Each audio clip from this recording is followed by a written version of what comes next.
You wake up whispering, "Today I'll stop." But by night it turns into, "Maybe tomorrow." Habits don't shout. They hide in the glow of your phone, the half-empty packet on the desk, the late-night scroll that lasts far too long. They aren't enemies. They're woven into your day, automatic as breathing. Tonight at Neuro Academy, we'll uncover why habits form, why they resist breaking, and how your brain's survival codes can be reshaped, not by force, but by understanding. And because I want this to truly help you, I've prepared a free practical guide with a clear summary of tonight's video. You'll find it in the description, like a map you can return to whenever you need it. So take a breath. Tonight we begin 2+ hours of how to finally break habits you can't quit. You tell yourself quietly, almost as if whispering to no one in particular, "Tomorrow I'll stop." The phrase arrives in your mind like an old acquaintance, familiar, almost comforting, and yet beneath it a small weight presses down because you know you've said it before. Not once, not twice, but many times. And each time the cycle closes with the same soft resignation, "Not today." That whisper is the first sign of how habits anchor themselves into your life. Not with explosions, not with force, but with a thread so fine you barely feel it wrapping around you. A single repetition is harmless, but then it repeats again and again, until one day you find yourself wondering if you are choosing, or if the choice was stolen long ago. Imagine standing at the edge of a path you have walked every day for years. The ground is worn smooth by your steps. You could walk it blindfolded. The trees along the way lean toward you like old friends. Even if another road opens nearby, brighter, new, untrodden, your body drifts toward the one you know. Not because it is the best path, but because it is the familiar one. This is what it means to feel caught in a habit. On the surface, it seems like a matter of willpower. Just take the other road. Just say no. But deeper down, something else is happening. Your brain has memorized the path. It has carved it into itself, like water carves into stone. Each time you repeat the habit, you aren't merely making a choice. You are strengthening the groove. Neurons fire together, and by firing together, they wire together. This is why the word tomorrow feels so safe.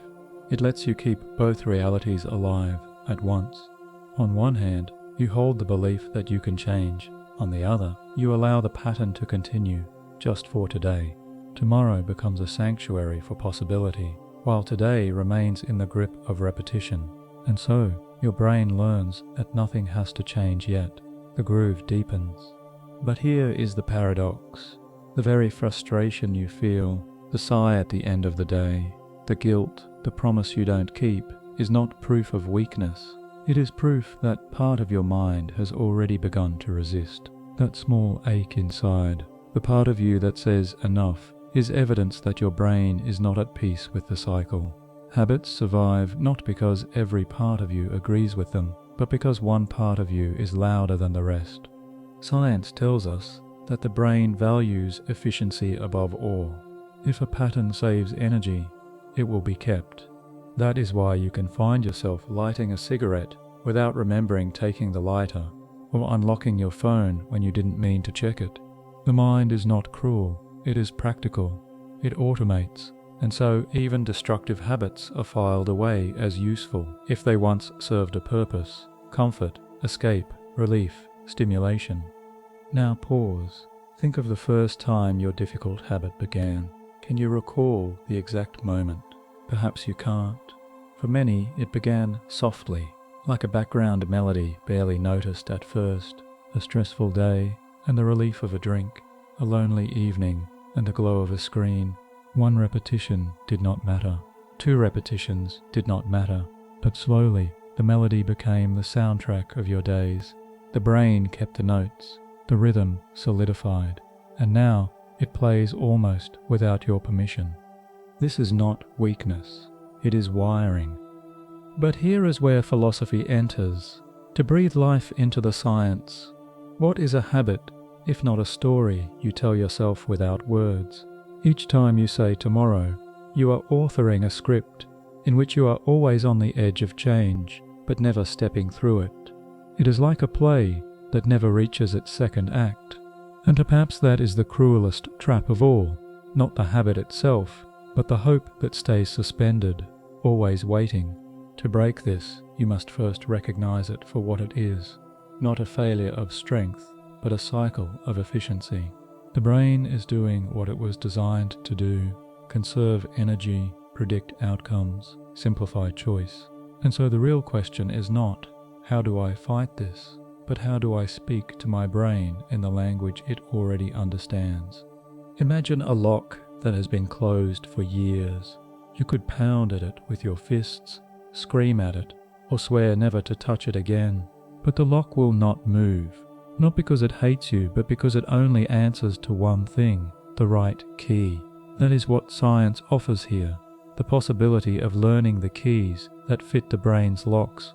And there is something deeply human in this realization. You are not broken for struggling. You are not doomed for failing. You are simply a creature of pathways, of grooves carved by repetition. And like any path, those grooves can change. Grass can grow over them. New roads can be opened. But it begins not with a giant leap, not with the demand of willpower, but with the smallest shift in direction. So tonight as you listen, remember this: the whisper of tomorrow has power only because it stays vague. To finally break a habit, you will need to bring the future into the present. You will need to make the choice visible, concrete, and rooted in the same place where the habit lives, not in discipline, but in design. And that is where we turn next.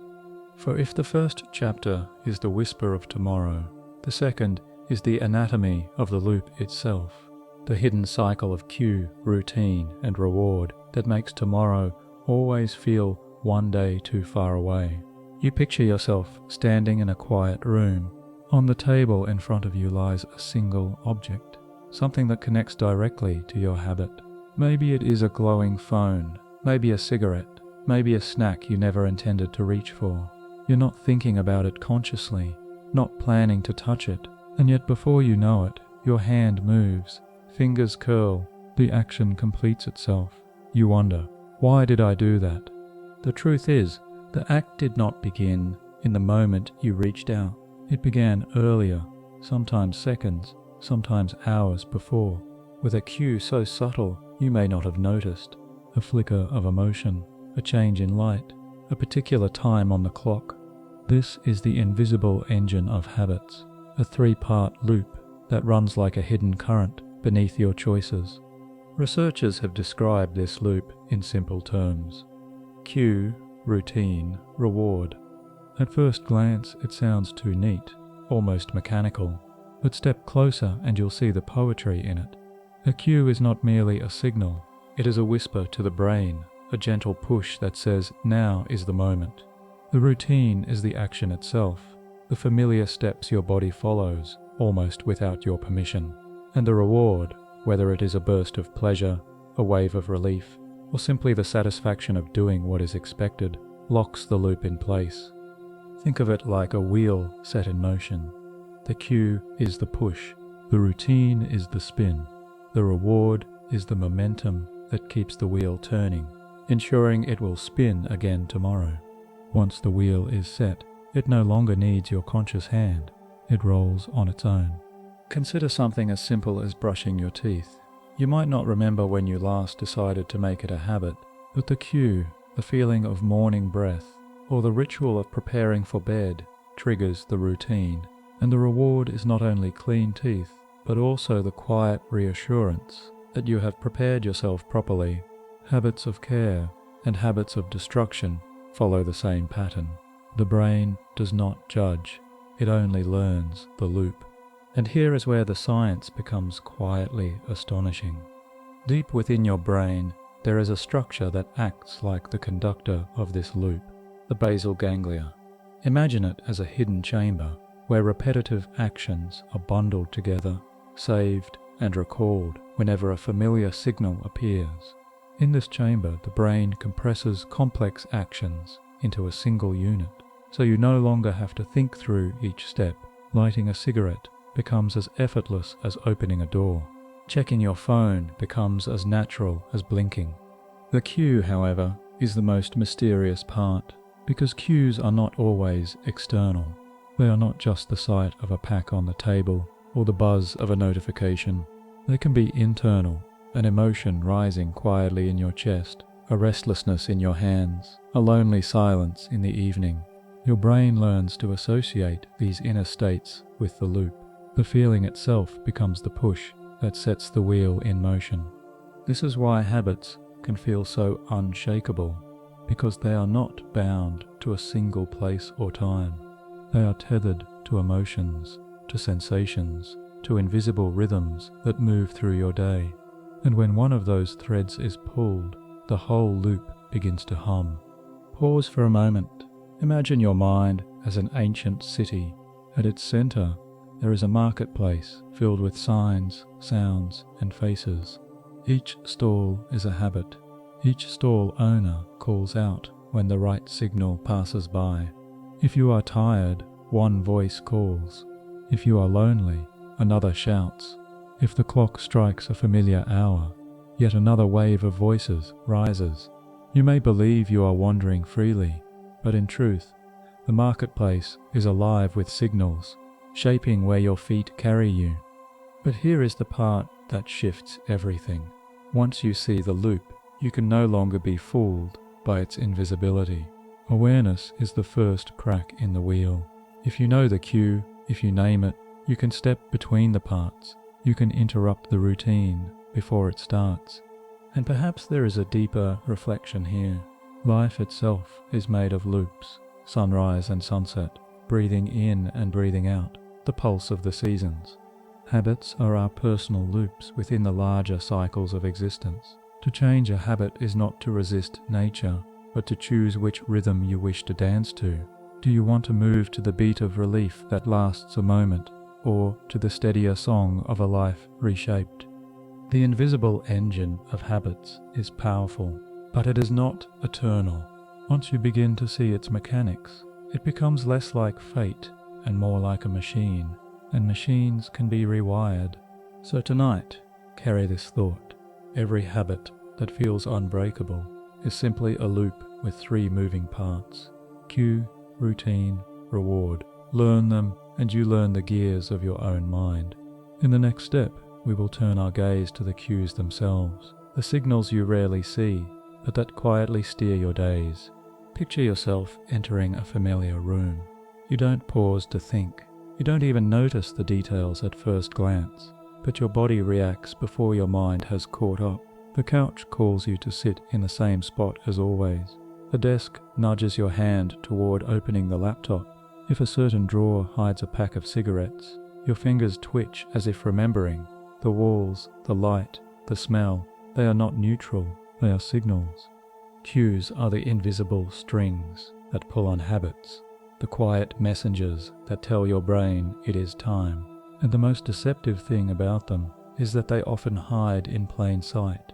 You don't consciously register that 7 o'clock means pouring a drink, or that the sound of a phone buzzing means you'll be scrolling within seconds. But your nervous system knows. Your neurons fire. The loop begins. Science has shown that these cues can be almost anything. External, a place, a time of day, a particular object. Internal, an emotion rising, a thought drifting by, a certain level of stress humming in the background. Each one, once linked with a routine, becomes a lever. Pull the lever and the machine of habit starts to turn. Consider a simple example. Coffee in the morning. The cue might be the smell drifting from the kitchen, or the sight of the mug on the counter. Without the cue, the craving might not even appear, but with it, the craving feels inevitable.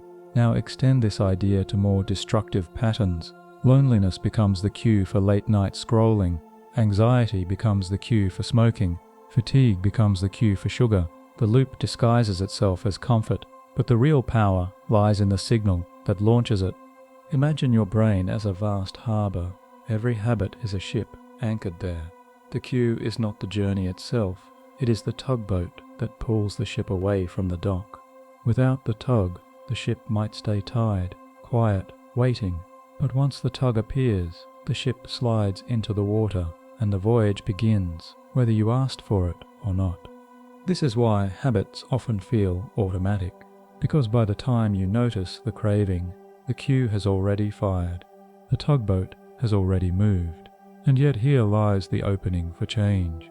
If you can learn to see the tugboats, the signals that set everything in motion, you can step in before the ship leaves the harbour. Researchers studying habit formation once noticed something striking. Rats trained to run a maze for a reward would begin to anticipate the turn long before reaching it. The sound of the gate opening was enough to set their brains humming, preparing their bodies for the run. For humans, the same is true. The gate might be an evening silence, the sound of laughter in the next room, the notification tone of a phone. The cue doesn't just signal the routine, it primes the entire system for action. Pause here and reflect. How many of your actions today were born from cues you didn't notice? Did you check your phone at a red light? Did you open the fridge not because you were hungry, but because you walked past it? Did you buy something online because a notification blinked at you? These are not accidents. They are invisible agreements between your brain and your environment.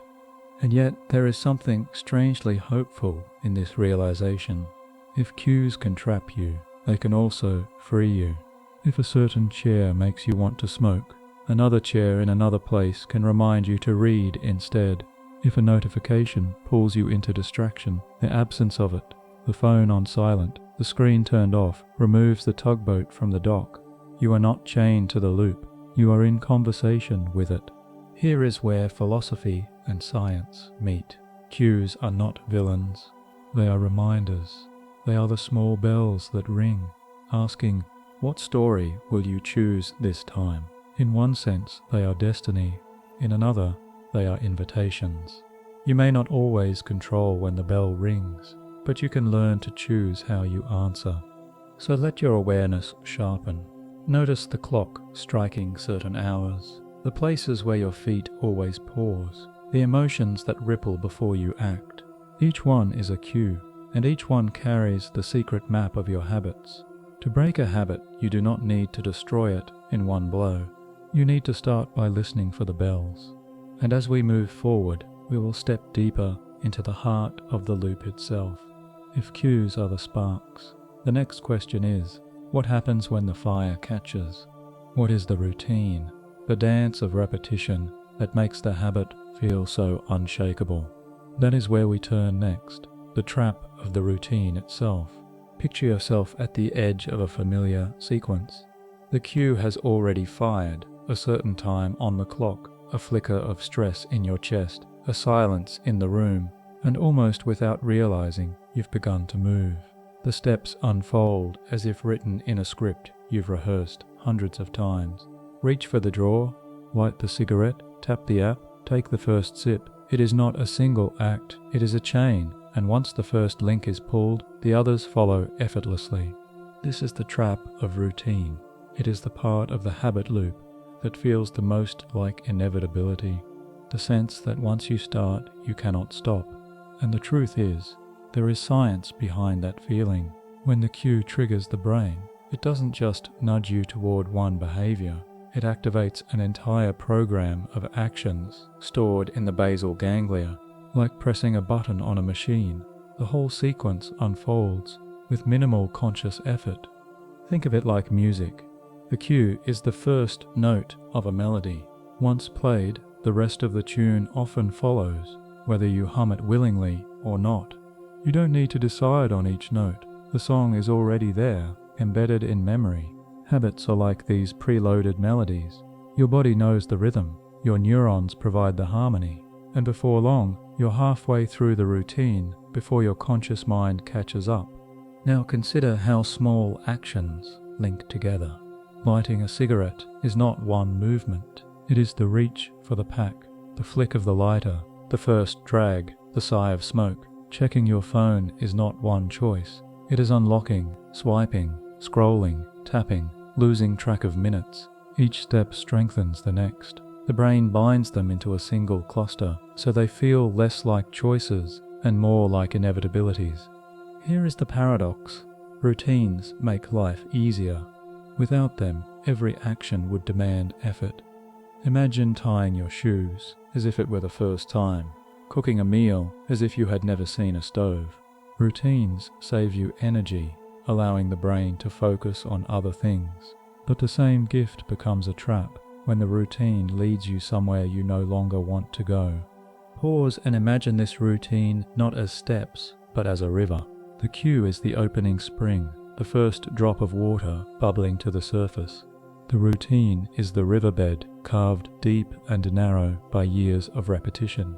Once the drop falls in, it is carried forward, swept along by currents that feel unstoppable. You may tell yourself to swim against it, but the water is faster, stronger, more practiced, until one day the river is no longer outside you, it feels like it is you. This is why routines are so hard to interrupt, because they live not only in the mind, but in the body. Muscles anticipate, postures repeat, even micro movements, like the way your hand hovers near your pocket, or how your shoulders settle into a chair, signal to the brain that the loop is underway. By the time you notice, the dance has already begun. But here is the opening for change. If you can see the routine clearly, not as a blur, but as individual steps, you can begin to interrupt it. Imagine slowing the river until you can watch each drop of water. Imagine breaking the melody into single notes. Suddenly the inevitability softens. You realize that what felt like destiny is only a chain, and chains can be broken, one link at a time. This is not easy. It requires noticing the moment before the hand reaches, before the lighter flicks, before the screen glows. It requires catching the body mid-step, but neuroscience suggests this interruption, even for a second, weakens the pathway. Each pause creates space, and in that space you can place something new. And perhaps there is a deeper reflection here. Routines are not only traps, they are also teachers. They reveal what you value, even if unconsciously. The late-night snack speaks of comfort. The cigarette speaks of relief. The scrolling speaks of connection. What if the routine is not the enemy, but a messenger, showing you the need beneath the act? To break a habit, you must hear the message, then choose a different reply. So tonight, reflect on this. The trap of routine is strong, not because you are weak, but because your brain is efficient. It strings actions together like pearls on a necklace, looping them until they feel like part of your identity. To undo the necklace, you don't need to smash it. You only need to find the clasp. And that clasp, that hidden fastener, lies in the final part of the loop, the reward. For without reward, no habit survives. And that is where we turn next, to the hidden payoffs that bind even the most destructive patterns to your brain. Close your eyes for a moment and imagine this. You've just carried out the routine of your habit. The cigarette is lit, the phone unlocked, the snack eaten. A subtle wave passes through you. Sometimes it feels like relief, sometimes like pleasure, sometimes simply like the quiet reassurance that things are as they should be. That wave is the hidden force that keeps the habit alive, the reward. Rewards are not always obvious. They are not limited to joy or euphoria. Sometimes they are as faint as the end of tension, as soft as a breath released. Neuroscience shows that when the brain identifies a behavior as rewarding, it releases a neurotransmitter that has become almost mythic in our culture, dopamine. But here is the surprising truth. Dopamine is less about pleasure itself and more about anticipation. It is the spark of desire, the tug of do it again. Think of a slot machine. The reward is uncertain, and yet the possibility, the maybe, floods the brain with dopamine. You feel compelled to pull the lever, even if nothing comes out. Your habits work the same way. Sometimes the cigarette doesn't taste good. Sometimes the scroll through endless feeds leaves you emptier than before. And yet the brain remembers that once, just once, it felt good. That memory is enough to keep the lever pulled again and again. Now picture the brain as an ancient ledger. Each habit is a line item written in ink. When lonely, scroll, feels better. When stressed, smoke, relief. When bored, snack, comfort. The ledger doesn't care whether the relief lasted or whether it harmed you in the long run. It only records cue, routine, reward. The loop is saved, the ink dries, the habit strengthens. This is why habits are so resilient, because rewards are not simply about the action, they are about learning. Every time your brain receives even a small burst of dopamine, it treats the sequence that led to it as valuable. The neurons fire together and the groove deepens. Even disappointment can strengthen the loop because anticipation itself was enough to wire the pathway. But here lies the paradox. The reward does not need to be true to have power. The relief of smoking may fade quickly, but your brain remembers the first deep inhale. The joy of scrolling may dissolve into restlessness, but your brain remembers the first laugh, the first like.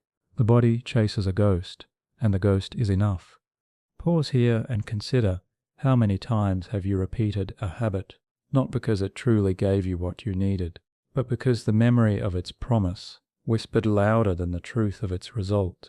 That whisper is dopamine, calling you forward like a mirage in the desert. You walk because once there was water. Yet there is something deeply human about this. To seek relief, to long for comfort, to return to what once gave you warmth. This is not weakness, it is survival. Our ancestors learned which berries were sweet, which shelters safe, which paths led to fire. Their brains wired loops that rewarded them with life. Your habits, even the destructive ones, carry that ancient machinery. They are your mind's attempt to give you what you need, even if they miss the mark. So the question becomes, what do you truly need? Is it relief, connection, stimulation, safety? The reward at the end of your habit is not random, it is a mirror. It shows you the longing beneath the action. To break the habit, you cannot strip away the reward. You must replace it. You must give the brain a new story, a new source of relief, one that satisfies the same longing without deepening the old groove. Imagine again the ledger in your mind. The line, "When lonely, scroll," can be rewritten. Perhaps it becomes, "When lonely, call a friend," or "When lonely, step outside." The key is not erasing the need, but meeting it with a new response. This is how replacement works. The brain is not cheated. It still receives the reward, but the pathway shifts. Slowly the old groove grows over with grass, and the new one becomes the road most traveled. And perhaps there is a reflection here beyond science. The rewards we chase are often reflections of deeper human desires, to feel less alone, to quiet the chaos inside, to know we are safe. Habits may disguise these desires in small, automatic acts, but at their core, they remind us of our fragility. To break a habit is not just to defy the loop, it is to honor the need beneath it and to find a kinder way to meet it. So tonight, carry this thought. The habits you cannot quit are not evidence of failure, but evidence of longing. Longing for comfort, for release, for connection.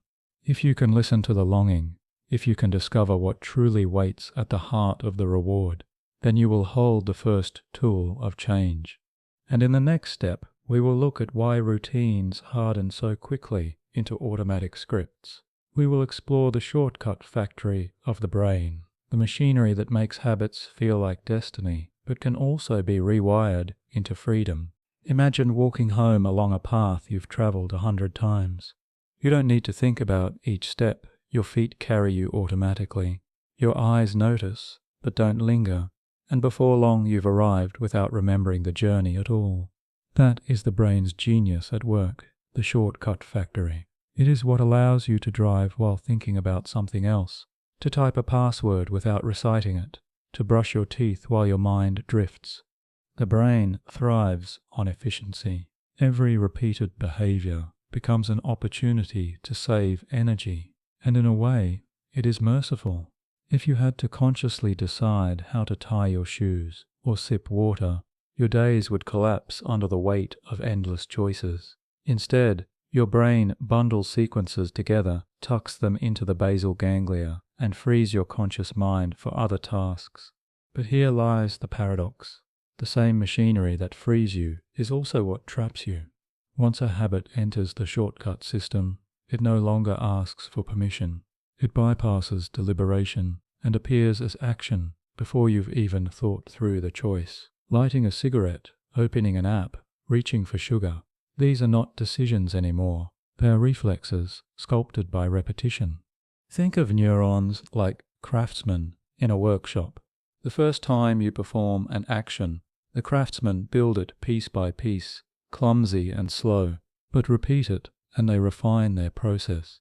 They carve grooves into the wood, align the parts, oil the hinges. Soon, they no longer need instructions. A flick of the wrist, and the whole mechanism comes together. That is what practice does to the brain. It transforms the awkward into the automatic. This shortcut factory explains why breaking habits feels so exhausting. Because each time you resist, you are not just making a decision. You are forcing your brain to override its most efficient system. It is like trying to stop a well-oiled machine with your bare hands. You can succeed for a moment, but the machine hums with momentum, waiting for you to release your grip. And yet, there is hope. The brain's efficiency is not limited to old routines. It can be harnessed for new ones.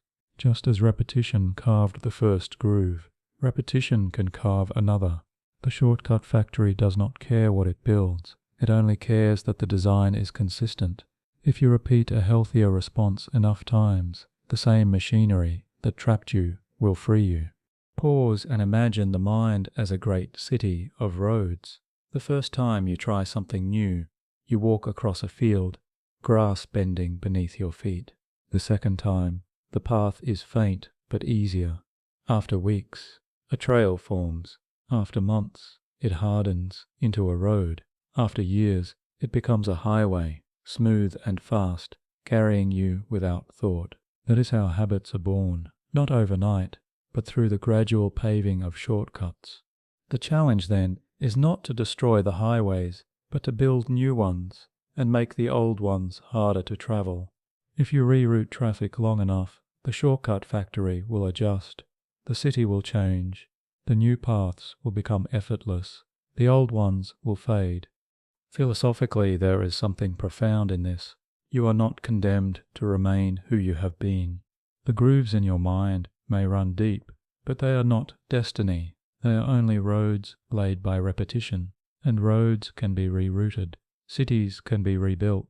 So when you feel the weight of inevitability, the sense that your habit is part of who you are, remember this: what feels like identity may only be infrastructure. It may only be a shortcut built by a brain that values efficiency over freedom. And efficiency can be redirected. Tonight, let this bring you comfort. The difficulty of breaking a habit is not proof of your weakness, but proof of your brain's brilliance. The same brilliance that carved the unwanted loop can carve a better one. The machine that traps you is also the one that can liberate you. And that brings us to the next truth. If shortcuts are built on repetition, what determines which ones survive longest? It is not simply action, but identity. The story you tell yourself about who you are can either cement the loop or unlock its chains. That is where we turn next. Imagine standing before a mirror. You see not only your reflection, but also the quiet story you carry about yourself. I am a smoker. I am someone who always eats late at night. I am addicted to my phone. These aren't just descriptions. They are identities. And identity is one of the most powerful locks a habit can have. The brain doesn't only memorize actions. It memorizes the roles you assign to yourself.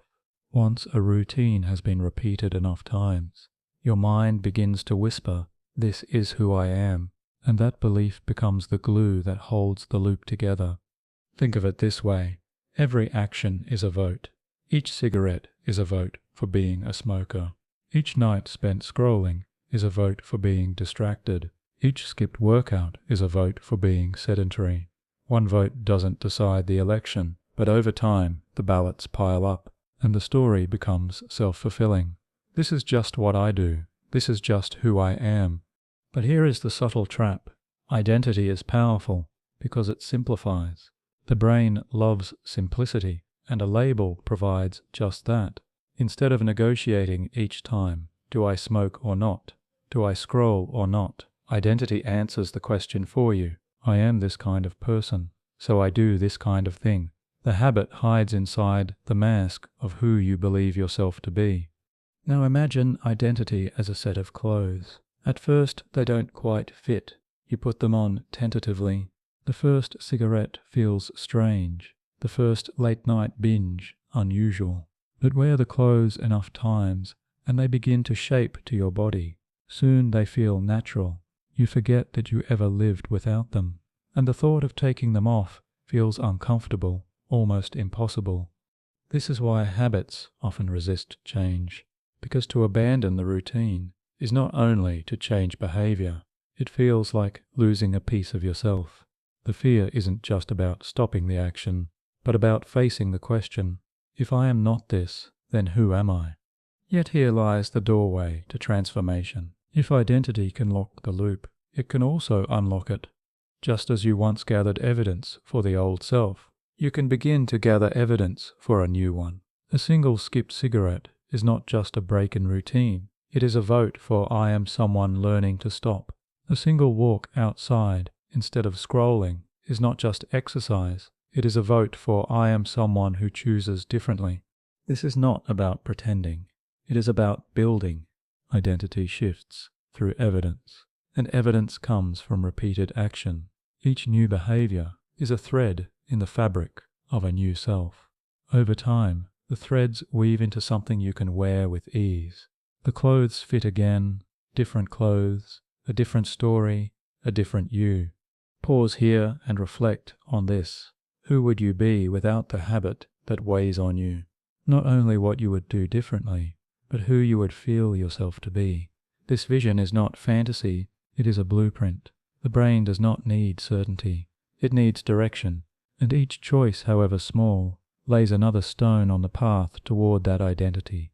Philosophically, there is a profound truth here. You are not your habits. You are the author who writes them. Habits may try to convince you that they are your essence, but in reality, they are only sentences in a draft. You can revise them, you can rewrite. So tonight, remember this. The loop is not only about cues and routines and rewards. It is also about the mask you wear, the story you tell. If the story has kept you trapped, then a new story can set you free. And in the next step, we will explore one of the most practical tools for reshaping that story, not through force, but through friction. By changing the architecture of your choices, you can weaken the old loop and strengthen the new. That is where we turn next, the art of designing your environment so that it works with you, not against you. Imagine walking into a kitchen where everything is arranged to guide your hand. The fruit bowl sits in plain sight, glistening in the light. The cookies, however, are hidden high on a shelf, sealed in a container that takes effort to open. In such a room, your brain does not need to wage war with willpower. The environment has already nudged you toward the choice. This is the quiet power of friction and choice architecture. Habits do not survive in isolation. They are fed by context. The place, the lighting, the arrangement of objects, the people present. All of these are invisible hands shaping your behavior. And the more effortless a routine feels, the more likely it is to continue. Likewise, the more difficult a habit becomes, the more fragile it grows. Neuroscience reveals that the brain favors the path of least resistance. Each decision carries a cost of energy. If two options are available, the mind will lean toward the one requiring less friction. This is why cues in your environment are so decisive. The lighter on the table makes smoking easy. The phone in your pocket makes distraction inevitable. The open bag of chips on the counter makes snacking mindless. Each one lowers friction to almost zero, inviting the habit to unfold. But consider the reverse. If the lighter is tucked away in a drawer across the house, if the phone is in another room while you work, if the snacks are not in the cupboard at all, the friction rises. Suddenly the habit demands effort, and effort is enough to break the illusion of inevitability. Think of friction as the slope of a hill. Some habits roll downhill effortlessly, gathering speed as they go. Others require pushing uphill, straining against resistance. To change a habit, you do not always need to change yourself. You can tilt the hill, make destructive habits uphill, make constructive habits downhill. Over time, gravity does the work for you. This principle is not only practical, but deeply philosophical, because it reframes the struggle. Perhaps you have believed that your failure to quit is about weakness, about a flaw in your character. But what if it is less about you and more about the architecture around you? What if the battle you thought was internal has always been partly external? The design of the spaces, the arrangement of your tools, the flow of your environment. Pause and reflect on a simple truth. Your surroundings are extensions of your mind. The chair you always sit in becomes a cue. The drawer you always open becomes a script. The objects within reach become the possibilities your brain counts as easy. To shift your environment is to shift the language your brain hears. Here is a practical image. Imagine two doors. One is heavy, rusted, and stiff. Opening it requires effort, focus, determination. The other swings open at the lightest touch, smooth and inviting. Which will you choose? Habits live in those doors. The ones you repeat most are the ones that open easily. If you wish to break an old loop, strengthen the lock on its door. If you wish to build a new one, oil the hinges until it glides. And yet, there is something humbling here. You are not meant to fight alone against the full weight of your biology. By redesigning your environment, you enlist the world as an ally. Each barrier you add to the old habit is a guard standing at the gate. Each signal you add for the new habit is a friend pointing you forward. Change becomes less about endless self-control and more about quiet adjustments to the stage on which your life unfolds. So tonight, remember this. You do not need to wrestle every craving into submission. You need only to shift the friction, to tilt the slope, make the harmful harder, make the healing easier. Over time, the brain will learn the new pathways, and the shortcut factory will do the rest. And this leads us to a common misunderstanding, the belief that pure willpower is enough. Many people cling to it, thinking discipline alone can break the chain. But the science tells a gentler truth. Willpower is fragile, and relying only on it often makes the loop stronger. That is where we turn next to the myth of pure resistance, and why it so often backfires. You've heard it all your life, just have more willpower, as though the solution to breaking a deeply entrenched habit is simply a matter of gritting your teeth harder, pushing longer, fighting stronger. It sounds noble, even heroic. The lone warrior standing against temptation, sword of discipline raised. But when you have tried this again and again, the story ends the same way. At first you resist, you hold firm, for hours, maybe days. But eventually the strain builds, the cracks widen, and the habit reclaims its ground. And in the aftermath, you do not only feel disappointment, you feel shame, as though the failure proves something broken inside you. This is the myth of willpower. It promises strength, but often delivers exhaustion. And the truth, revealed again and again through neuroscience and psychology, is that willpower is not an infinite resource. It is more like a muscle, easily fatigued when overused. Ask it to carry too much weight for too long, and it collapses. Yet our culture clings to it, celebrating the rare moments when it seems to work, while ignoring the countless times it silently fails. Let us explore what willpower actually is. Deep in your brain lies a region behind your forehead called the prefrontal cortex. Imagine it as the conductor of your mental orchestra, guiding attention, making decisions, suppressing impulses. It is the part of you that can plan a future, hold on to goals, and pause before acting. When people speak of self-control, they are often speaking of this conductor, but like any conductor, it tires. When it is fresh, the music is balanced and harmonious. When exhausted, the orchestra plays itself, and the old instruments, the habit loops stored in the basal ganglia, take over the melody. This is why you might resist your habit in the morning, but crumble at night. Why stress, hunger, or fatigue make you relapse. Willpower is strongest when conditions are calm, weakest when the body and mind are already strained. To rely solely on it is to walk a tightrope in a storm. Even the most disciplined will falter under the wrong conditions. Pause here and reflect on your own cycles.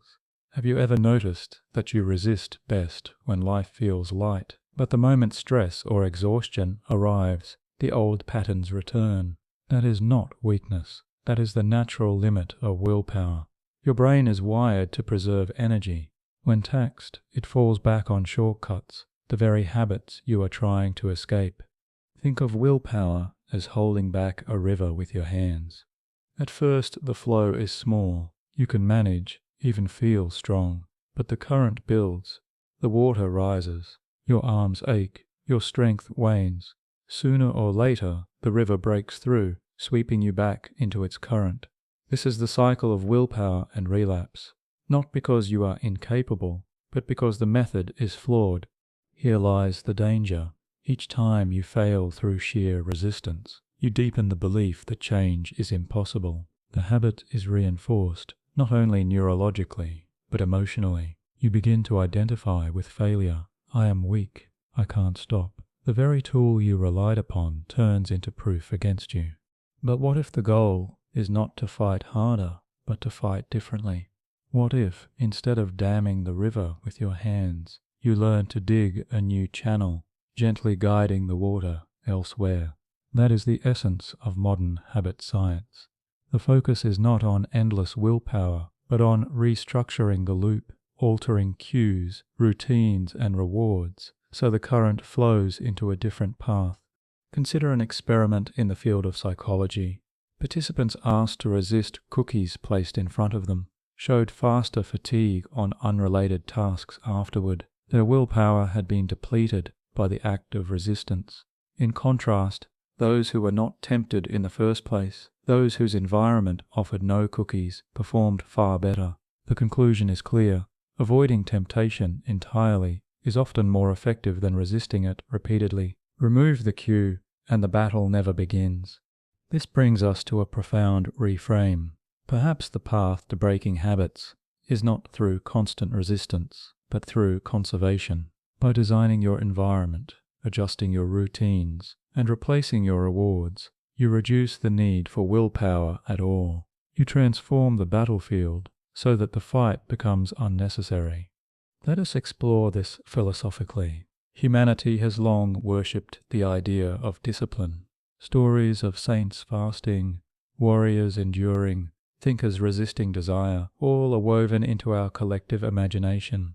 But what these myths rarely mention is how fragile pure resistance is. Even the strongest falter, and when they do, they are seen as tragic rather than human. The deeper wisdom is this: true freedom does not come from endless denial. It comes from alignment, from building a life where the habits that nourish you are the easiest to repeat, and those that harm you are quietly edged out by friction.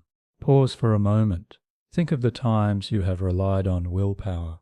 Perhaps it was staying up late, staring at the fridge, telling yourself don't.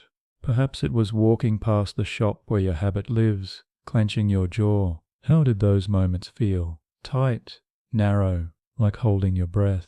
This is because resistance contracts the mind. It reduces your world to a single tug-of-war between yes and no.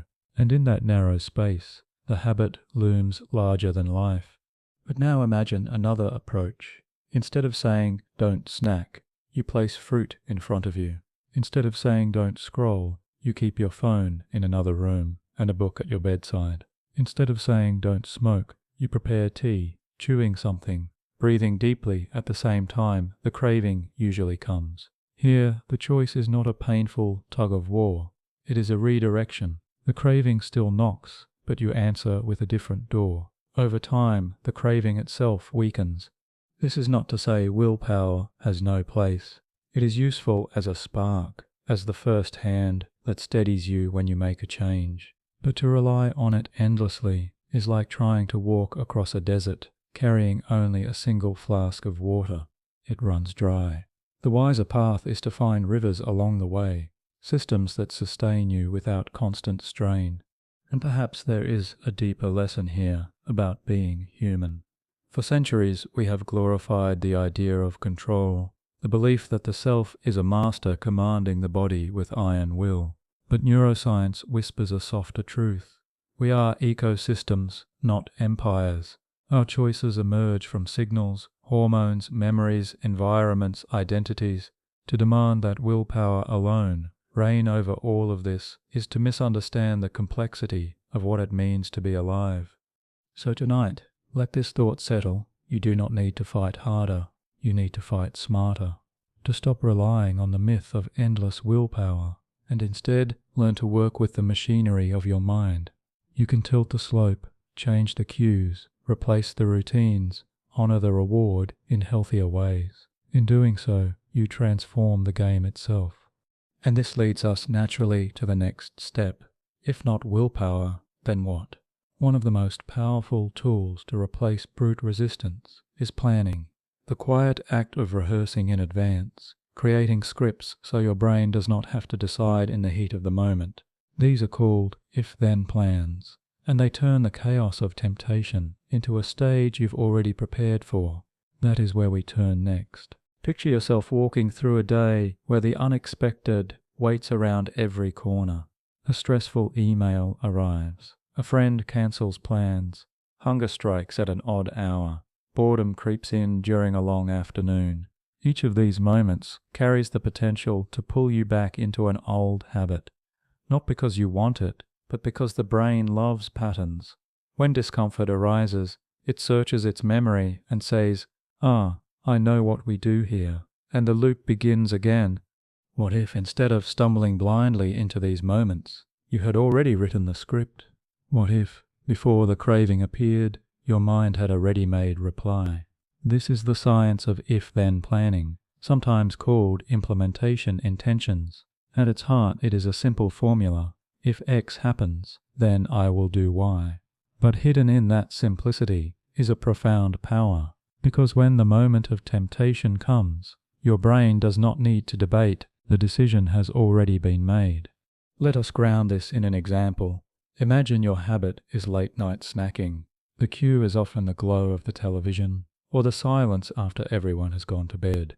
The routine is opening the fridge, reaching for sugar, chewing as distraction. The reward is brief comfort, a momentary sweetness against the emptiness of the night. You could try willpower alone, whispering don't do it each time. Or you could build an if-then plan. If I feel the urge to snack after 10 p.m., then I will make tea and read for 10 minutes. Notice the difference. In the first scenario, the moment arrives and you are forced into a battle. In the second, the moment arrives and the script unfolds automatically. You may still feel the tug, but the tug no longer controls the story. You have handed your brain a preloaded path, and brains love preloaded paths. They are efficient, familiar, and easy to execute. Neuroscience confirms this. The brain's prefrontal cortex, the region responsible for decisions and self-control, is fragile under pressure. When stress or fatigue is high, its influence weakens. But implementation intentions reduce the burden on this fragile system. Instead of forcing the prefrontal cortex to deliberate in the heat of temptation, you hand it a ready-made rule. The decision is offloaded, automated, turned into a reflex. The cue still comes, but the routine changes. Think of it like laying a new track beside an old one.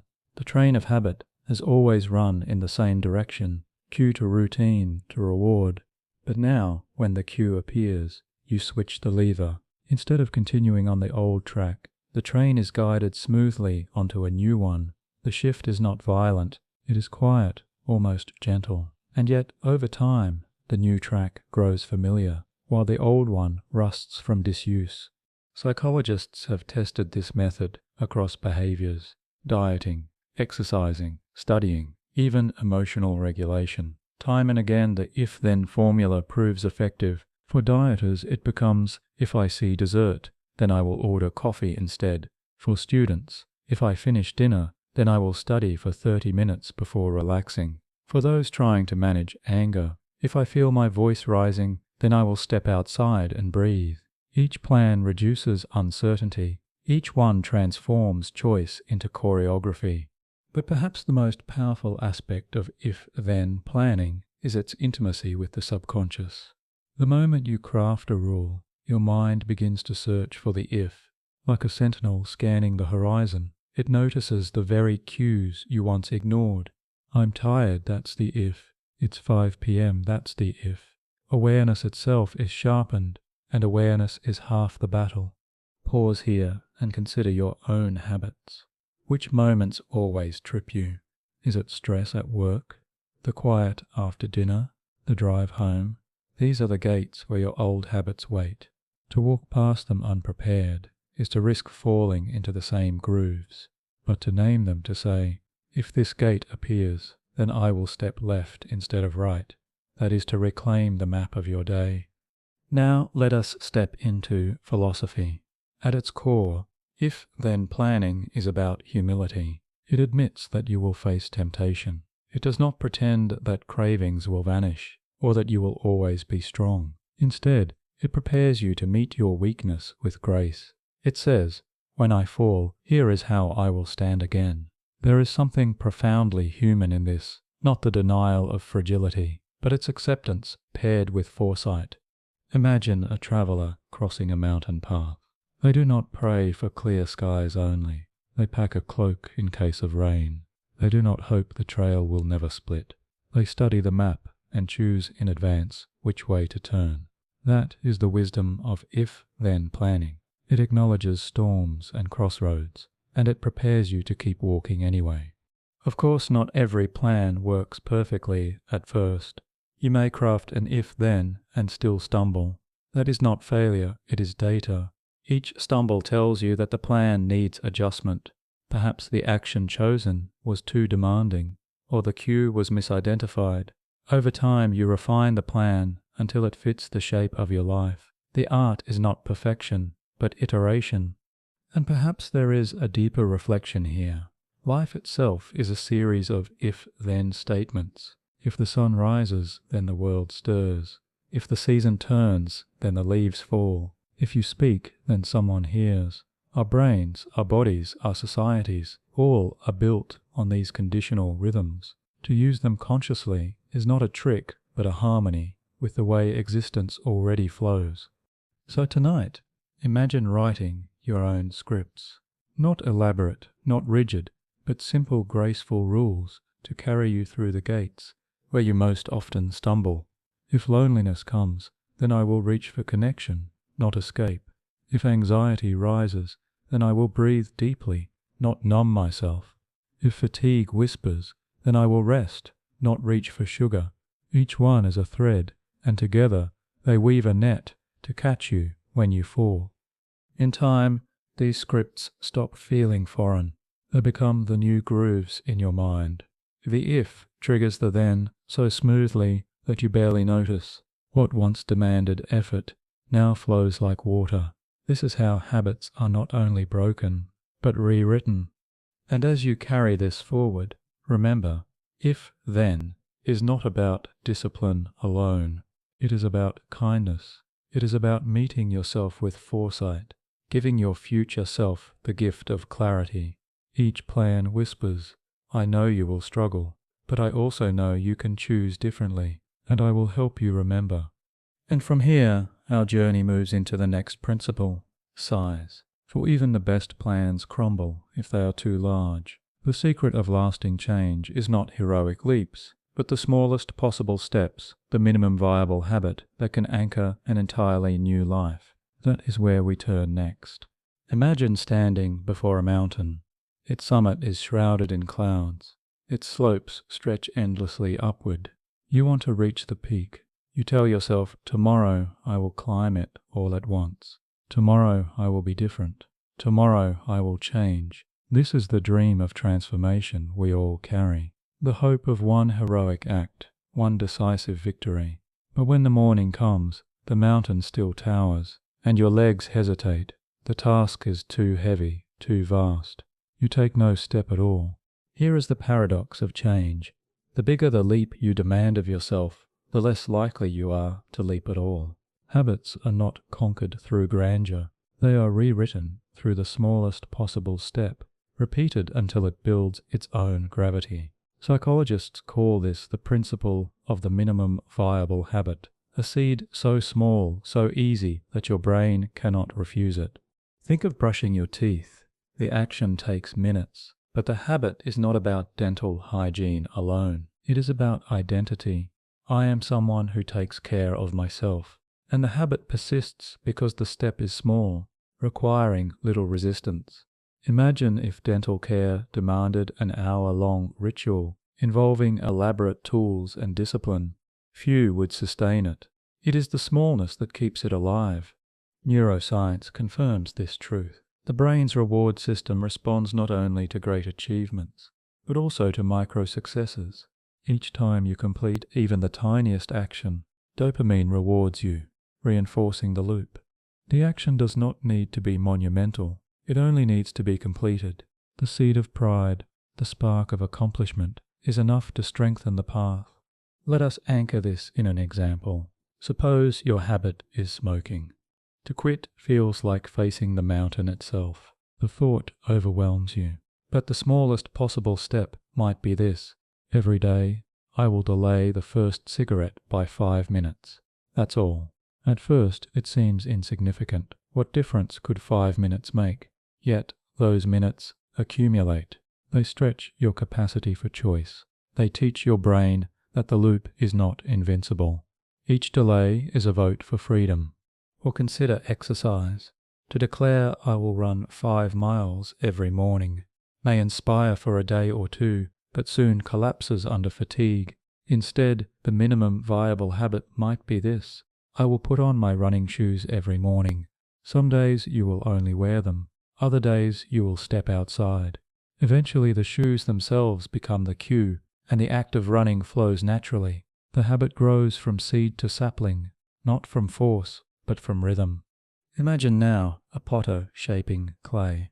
If he tries to mold the entire vase in one gesture, it crumbles. But if he shapes it slowly, finger by finger, turn by turn, the form emerges. Habits are clay. They resist sudden force, but yield to patient shaping. The smallest steps are the potter's hands, turning the wheel until the shape you desire takes form. Philosophically, this principle reveals something profound about life itself. We are taught to value the dramatic, the overnight success, the radical transformation, but reality whispers a different wisdom. Greatness is born from repetition, not revolution. The oak begins as an acorn. The river begins as a drop. To demand a leap is to ignore the beauty of the crawl. Pause for a moment and reflect on the habits you have kept without struggle. Many began as small steps, drinking water in the morning, saying goodnight to someone you love, locking the door as you leave. None were heroic acts, yet each shaped who you are. Why should breaking or building deeper habits be any different? Let us now look at the mechanics. Why does smallness work? Because it bypasses resistance. The brain is wired to conserve energy, to avoid tasks that feel overwhelming.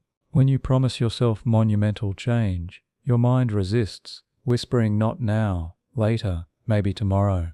But when the action is almost laughably small, one push-up, one page, one breath, the resistance dissolves. There is no excuse not to begin, and beginning is everything. Research shows that once a small action begins, momentum often carries it further. This is called the gateway effect. One push-up often becomes 10. One sentence written often becomes a page. One step outside often becomes a walk. But even if it doesn't, the action still counts. The habit grows, not because of scale, but because of consistency. Now imagine your mind as a garden. The old habit is a weed, its roots deep. You dream of ripping it out in one violent pull, but the roots resist, and the weed returns. Instead, you plant a seed beside it, a tiny seed of a new habit. You water it daily, though it seems small at first. Slowly, the seed grows, its roots entangling the weed, stealing its soil, starving it of light.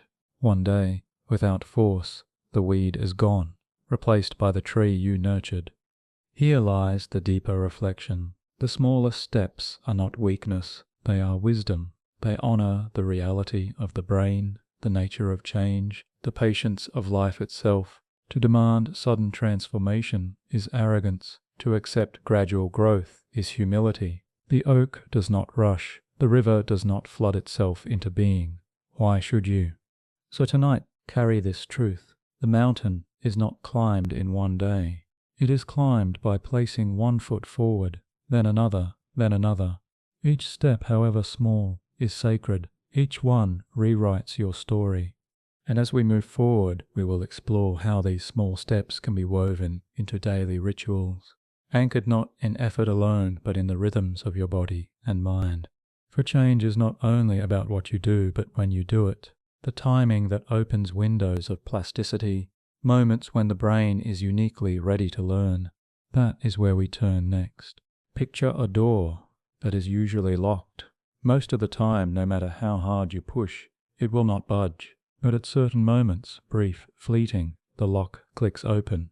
If you are present, if you are ready, you can walk through with ease. If you are not, the chance passes, and the door closes again. This is how your brain works with change. It is not equally open at all times. It moves through cycles, moments of rigidity, where habits grip tightly, and moments of plasticity, where new pathways can be carved. These moments are the windows of change, and to understand them is to understand when to plant the seeds of new behavior. Neuroscience teaches us that plasticity, the brain's ability to rewire, to weaken old connections and strengthen new ones, is not evenly distributed. It surges in response to certain conditions. Stress can open a window, so can novelty, so can sleep. These moments are the door clicking open, and they matter because what you do inside them. Take stress, for example. We often think of it as the enemy of change, the force that drags us back into old loops, and often it does. But stress also primes the brain for learning. When your body senses threat or uncertainty, chemicals flood the nervous system, heightening attention. You are alert, focused, scanning for solutions. This state, if harnessed wisely, becomes a moment where new strategies can take root.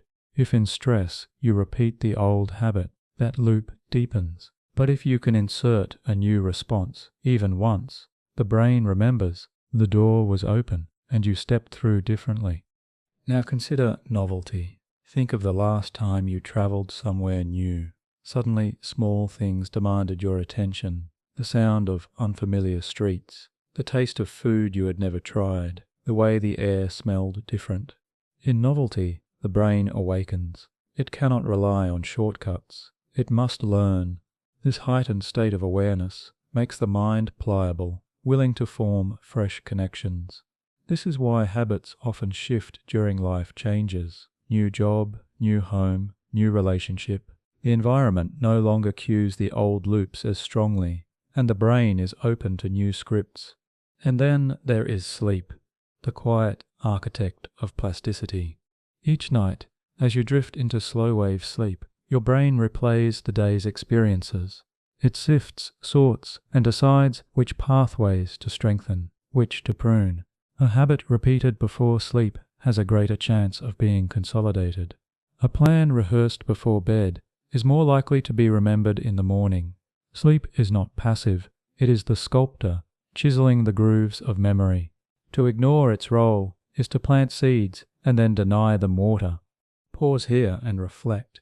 How often have you tried to change in moments when the brain's door was closed, forcing yourself in exhaustion, demanding transformation in the middle of chaos? No wonder it felt impossible. Change is not only about effort, it is about timing. Plant a seed in winter and it will not grow. Plant it in spring and the soil itself helps it rise. Philosophically, this principle offers comfort. You are not failing because you are weak. You may only have been trying at the wrong moment. Imagine a river frozen in ice. No matter how much you stir, the water will not flow. But when the thaw comes, even a small stone can redirect the current. Your life has thaws. Your mind has springs. The task is not endless struggle, but readiness to recognize when the door is open, and to step through with even the smallest action. Let us make this practical. There are 3 primary windows of plasticity, most accessible in daily life. 1. Moments of heightened emotion. When you feel strong joy, anger, or sadness, the brain pays close attention. What you do in those moments leaves deep impressions.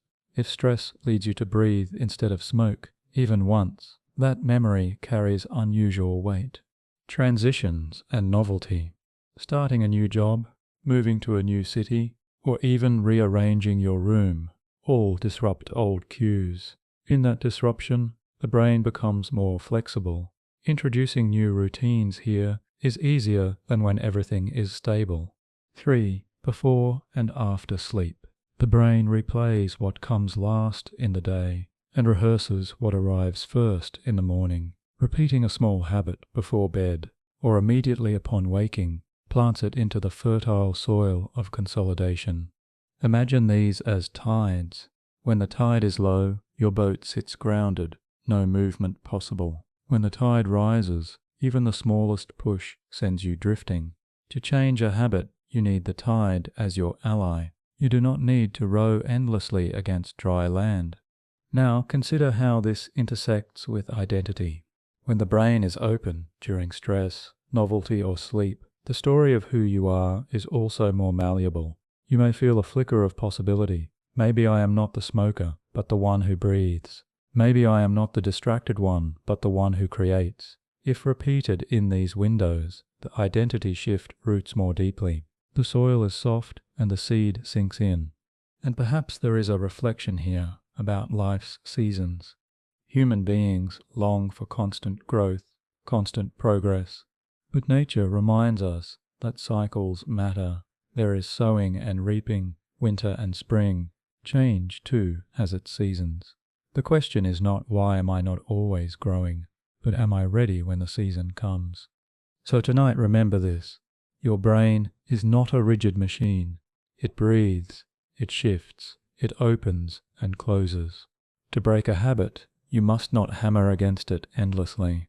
You must learn to listen for the click of the lock, to notice when the door opens, and to walk through with even the smallest step. And this brings us to the next chapter of our journey. Once you know the windows, once you know the doors, what do you do when the craving still arrives? How do you ride the wave of urge without letting it sweep you away? That is where we turn next, the art of urge surfing, learning not to fight the wave, but to move with it until it passes. Imagine standing at the edge of the ocean. The water glitters, calm for a moment, then gathers strength. A wave swells in the distance, rising higher as it approaches. You feel the pull in your chest, the anticipation, the tension. The wave crashes, foam spraying, water rushing around your legs. Then, just as quickly, it fades back into the sea. The shoreline is quiet again. This is what an urge feels like inside your mind. It rises suddenly, often without warning. It feels powerful, demanding, irresistible. For a few minutes, it seems like the only thing in the world. And yet, like the wave, it always passes. No craving lasts forever. No surge of desire can sustain itself endlessly. But in the moment, it feels eternal. This illusion is what pulls us back into old habits. The belief that the only way to silence the wave is to obey it. The practice of urge surfing is built on a simple truth. You do not need to fight the wave, and you do not need to drown in it. You can ride it. You can feel the swell without collapsing into the routine it once demanded. And once you learn to ride, you discover the secret the ocean has always known. Every wave recedes. Let us step into the neuroscience. When a craving arises, it lights up circuits in the brain's reward system, particularly in areas linked to dopamine. The body prepares. Your heart may quicken, your mouth may water, your muscles tense with anticipation. This state of activation usually peaks within minutes. If you surrender to the habit, the loop is reinforced. Cue, routine, reward. But if you wait, if you simply notice the sensations without acting, the system begins to calm. The chemicals ebb. The wave dissolves.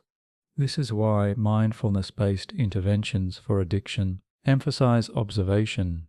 Instead of resisting the craving with clenched teeth or indulging it immediately, you become a witness. You say to yourself, "This is just a wave. It will rise, it will fall." You place your attention on the physical sensations, the tightness in your chest, the restlessness in your hands, the images in your mind. You ride them as you would a wave, knowing it cannot last forever. Pause and imagine yourself doing this. The craving comes. You feel the pull. Instead of running from it or giving in, you close your eyes. You name what you feel. My stomach is tense. My mouth tastes dry. My hands want to move. You breathe. You remind yourself that a wave cannot stay peaked. You surf the crest, and eventually you notice it softening, the urgency fading, the quiet returning. This moment of survival is powerful. Each time you ride the wave without obeying it, you weaken the habit's hold. You prove to your brain that the urge is not a command. Philosophically, this practice carries a deeper lesson about human suffering. Much of our pain comes not from what happens, but from our resistance to what happens. The urge arises, and we panic. We believe it must be extinguished at once, or it will consume us. This panic drives us into the very behaviors we wish to escape. But when you learn to stay, to breathe, to ride, you discover a profound truth. Discomfort is not fatal. It is transient. You are bigger than the wave. Consider how this reframes identity. Instead of being the person who is controlled by cravings, you become the person who observes them, the witness, not the prisoner. Each urge surfed becomes a vote for a new story. I am someone who feels the wave and lets it pass. Over time, this identity strengthens, and the waves themselves grow smaller, less threatening. Let us now explore the practical steps of urge surfing. 1. Notice the cue.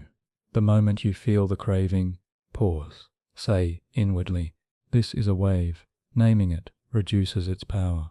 2. Turn attention to the body. Scan where the craving lives.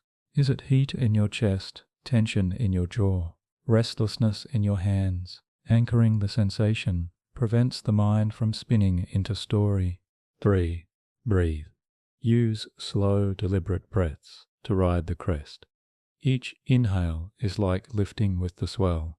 Each exhale is like sliding down its side. 4. Stay curious. Ask, what does this urge feel like at its peak? How does it change moment to moment? Curiosity replaces panic. 5. Wait. Remind yourself, waves cannot last forever. Most cravings peak within minutes, then fade. The more you ride, the more you trust this truth. 6. Reflect afterward. When the wave recedes, notice you survived without the habit. This reflection plants a new story in your brain, that you are capable of withstanding desire. Now let us bring philosophy back into the picture. To surf an urge is to practice impermanence. It is to recognize that nothing in human experience, joy, sorrow, craving, fear, remains fixed. Everything rises, peaks, falls. To live as though urges are eternal is to live in illusion. To witness their passing is to awaken to the deeper rhythm of life itself. Pause here and reflect on a moment when you surrendered to a craving. Did it truly last as long as you feared, or did the wave end the moment you obeyed it, leaving only the echo of shame? Now imagine if you had simply waited, you would have discovered the same ending, quiet, without the cost of repetition. This realization is liberating. The silence you seek is always on its way, whether or not you feed the wave. There is also a tenderness here. To surf an urge is not to shame yourself for feeling it. It is to honor your humanity. The craving arises because your brain is trying, in its clumsy way, to protect or comfort you. By riding instead of obeying, you say, "Thank you, But I do not need this now. I will endure. In that moment you are not only breaking a habit, you are practicing self-compassion. And as with the ocean, surfing grows easier with practice. The first waves may knock you down. You may swallow water, feel overwhelmed. That is natural. But each attempt teaches balance. Each ride strengthens your confidence. Over time, the waves lose their terror. They remain waves, but you remain standing. So tonight, remember, urges are not commands. They are weather passing storms. To ride them is to reclaim your freedom. Each time you choose observation over obedience, you weaken the chain, you strengthen the new self. The habit is not broken all at once. It is eroded wave by wave until the shore is reshaped. And from here, our path flows naturally into the next stage of transformation. If urges can be endured and redirected, then routines themselves can be rewritten. The loop does not vanish. It is replaced. That is where we turn next. The art of substitution, of replacing the old habit with something that honors the same need, but carries you toward freedom instead of captivity. Imagine a key that fits perfectly into a lock. Every time you turn it, the door opens with ease. Over the years, your hand reaches for it without thought. The key has become part of you. But what if the lock changes? What if the old key no longer works? You could stand there turning it endlessly, frustrated and defeated, or you could craft a new key, one that fits the lock's shape but opens to a different door. This is the essence of substitution in habit change. The loop, the sequence of cue, routine, and reward, rarely disappears. The brain does not like emptiness. When you strip away a routine, the craving for reward still lingers, searching for an outlet. If you leave it unaddressed, the old habit reclaims its ground. But if you offer the brain a new routine, one that satisfies the same craving in a healthier way, the loop can be rewritten. The key still turns, but it opens a new door. Let us step into the science. Deep in your mind, the basal ganglia store patterns of behavior. These circuits are like grooves in a record. Once the needle drops, the song plays the same way every time. The cue triggers the groove produces the routine, and the routine delivers the reward. If you try to simply erase the groove, the record scratches, but the craving persists. Substitution works by carving a new groove that still delivers the reward, but through a different song. Consider smoking. For many, the true craving is not nicotine alone. It is the pause, the breath, the moment of relief in the middle of stress. If you try to remove smoking without replacing the pause, the stress has nowhere to go. The brain grows restless, and the old habit returns. But if you replace the cigarette with deep breathing, tea, or even chewing gum, the pause remains. The craving is answered, but in a new way. Over time, the new routine becomes the needle's path, and the old song fades. Or take late night scrolling. The craving beneath it may not be for information, but for connection or distraction. Remove the phone, and the loneliness remains. But if you substitute the routine with journaling, calling a friend earlier in the evening, or listening to calming music, the craving is softened. The loop bends toward a different outcome. Pause here and reflect. What is your own habit feeding? Is it comfort, escape, stimulation? The surface action is often a mask. Beneath it lies the true hunger. Substitution is about identifying that hunger and offering it a healthier meal. Philosophically, this principle reveals something profound. Change is not about deprivation, but about redirection. Too often we imagine breaking habits as stripping away joy, leaving only discipline and emptiness. But the brain does not thrive on emptiness. It thrives on meaning. Substitution honors this truth. It says, I will not take away your reward. I will guide you to a better one. Imagine again the river of habit. You cannot simply dam it and expect the water to vanish. It will spill over, erode the banks, return to its old course. But if you dig a new channel, gently redirecting the flow, the river follows. The water still moves, the energy still flows, but the direction is changed. Substitution is the act of digging that new channel. Now let us make this practical. The process of substitution involves 3 steps. 1. Identify the true craving. Ask yourself, what need does this habit meet? Is it relief, stimulation, comfort, escape, connection? Look beneath the surface. 2. Design a parallel routine. Choose a new action that satisfies the same need, but aligns with your values. If the craving is relief, replace smoking with breathing. If it is stimulation, replace scrolling with a brisk walk. 3. Practice the swap consciously. When the cue arises, remind yourself, this is the moment for the new routine. At first, it may feel forced, but repetition carves the new groove. Over time, the substitution becomes automatic. The cue still arrives, but the new routine unfolds. The reward is delivered, and the brain accepts the swap. Consider alcohol as another example. For many, drinking after work is not only about intoxication, it is about ritual, transition, the symbolic end of the day. To remove it entirely leaves the day without closure, but to replace it with tea, a short walk, or a conversation accomplishes the same transition. The craving is satisfied, but the cost is spared. Philosophically, substitution teaches compassion. It recognizes that habits exist for a reason. They are not proof of weakness, but strategies, imperfect, sometimes harmful, but strategies nonetheless. To rip them away without replacement is to deny your own humanity. To substitute is to say, I see what you are trying to do, and I will help you do it differently. Pause and imagine your own substitutions. If loneliness is your cue, what new routine could bring connection? If stress is your cue, what new action could bring calm? If boredom is your cue, what new behavior could bring stimulation? Each answer is a new key, a new door, a new path.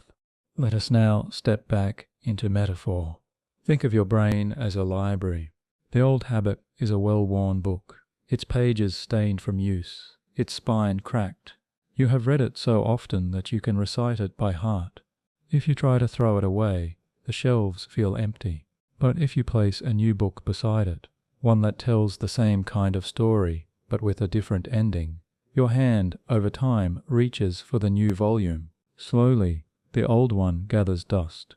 The story of your life begins to change. And yet, substitution requires patience.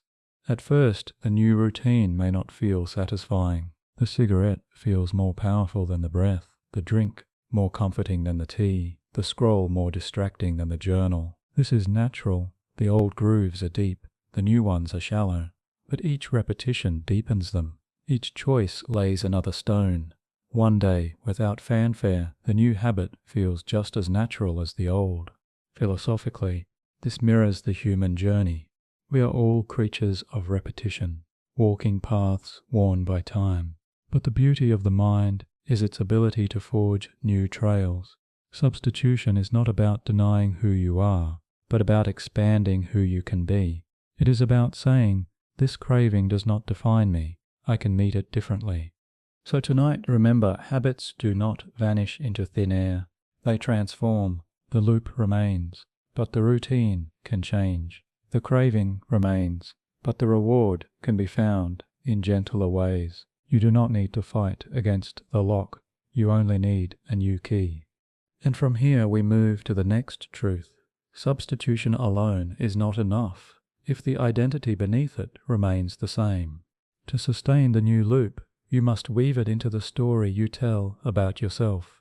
That is where we turn next. How evidence builds identity, and how each small act becomes proof of the self you are becoming. Imagine a courtroom. You are both the judge and the defendant. Every day, evidence is presented. Small acts, choices, gestures that shape the verdict of who you believe yourself to be. Some days, the evidence piles up in favor of the old identity. I am the one who smokes. I am the one who scrolls. I am the one who fails. Other days, a new kind of evidence appears. I delayed the cigarette. I walked instead of scrolled. I chose differently, even once. Slowly, quietly, the balance shifts. the verdict begins to change. This is how identity is built, not in grand declarations, but in repeated proofs. Every action is a vote, and each vote accumulates into the story of who you are. Neuroscience confirms this. The brain relies on memory and repetition to build self-concept. Identity is not carved in stone. It is sculpted by evidence, and habits, whether harmful or healing, are the witnesses that testify most often. Let us ground this in science. Deep within the brain, the hippocampus stores memories, weaving them into the narrative of self. But the hippocampus is selective. It highlights what repeats, what stands out, what resonates emotionally. If you light a cigarette every morning, the hippocampus says, "This is who we are." If you run each dawn, it says the same. The brain is not moral. It simply collects data. Identity is the story told by repeated evidence. Pause here and reflect. How often have you tried to change by declaring a new identity without supplying the proof? You told yourself, "I am disciplined, I am free," but the evidence of your daily actions contradicted the claim. The verdict could not shift because the courtroom was filled with opposing testimony. This is why change often feels false at first. The new identity has not yet gathered enough witnesses to stand. But the beauty of the process is this. Even the smallest act counts as evidence. One choice, one gesture, one refusal of the old loop. Each is a witness, standing up in the courtroom, saying, "Yes, this new story might be true." The more witnesses you gather, the stronger the case becomes. Eventually, the verdict shifts. Identity realigns. Think of this like building a bridge. At first, the structure is fragile. A few planks laid across a gap. You tell yourself, "I am someone who does not drink at night," but the bridge shakes underfoot. Each day, you add another plank, another night resisted, another choice made. The bridge grows stable. One day, you walk across without fear, because the evidence supports the weight. Philosophically, this reveals a gentle truth. You are not defined by past verdicts. You are defined by the evidence you present today. Each moment is a chance to introduce new testimony. Your identity is not a sentence. It is a trial, ongoing, open to revision. Let us make this practical. To build identity through evidence, focus not on perfection, but on consistency. Ask yourself, what small action today could serve as proof of the person I want to become? If you wish to be a writer, write a single sentence. If you wish to be healthy, take one walk. If you wish to be free from a habit, delay it once. These acts may seem small, but to the courtroom of the mind, they are decisive. Consider again smoking.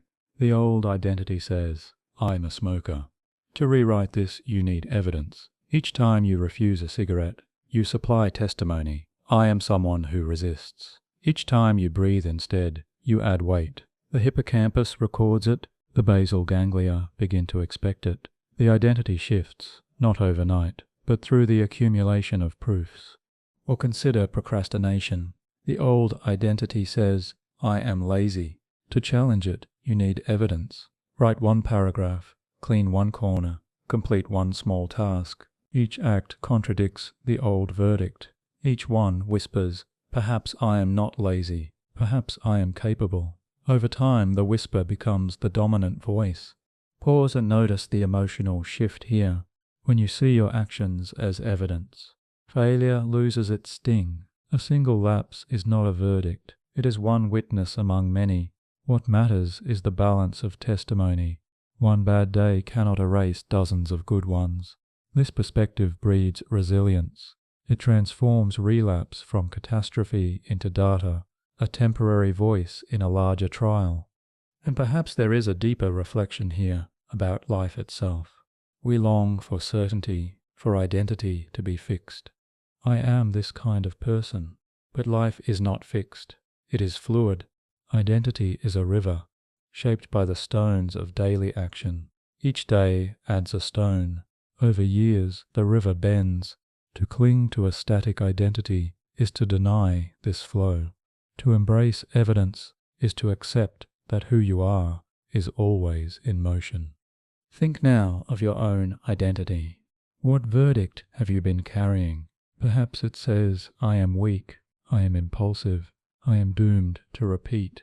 These verdicts may feel permanent, but they are only the echoes of past evidence. You can present new evidence starting now. Even one small act is enough to begin the shift. Let us step again into metaphor. Imagine your identity as a tapestry. Every thread is an action, a choice, a habit. The old threads may be dark, tangled, heavy, but each new choice adds a brighter thread. At first they seem few, lost among the darkness. But over time, as more bright threads are woven, the pattern changes, the tapestry transforms. You are still you, but the picture is different.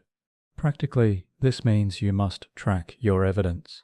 Write it down, celebrate it, create a record that the hippocampus can amplify. Each checkmark on a calendar, each note in a journal, each tally on a page is a witness standing up in court. Do not underestimate the power of small records. The mind forgets, paper remembers. Let your records become proof when doubt returns. And when you falter, as all do, remember the trial continues. The old verdict is not final. The courtroom remains open. You can always present new evidence tomorrow. This is the essence of self-forgiveness, which we will explore later.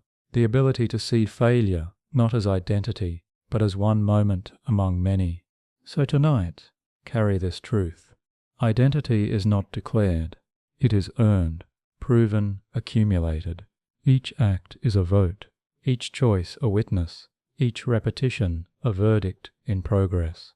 If you wish to change who you are, change the evidence you present. Even the smallest act can tip the scales. And as we move forward, we step into another dimension of identity, the role of others. For while you present evidence to yourself, you also reflect in the eyes of those around you.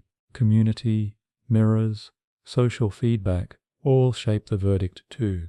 And that is where we turn next, how belonging and witness outside of you can strengthen the self within.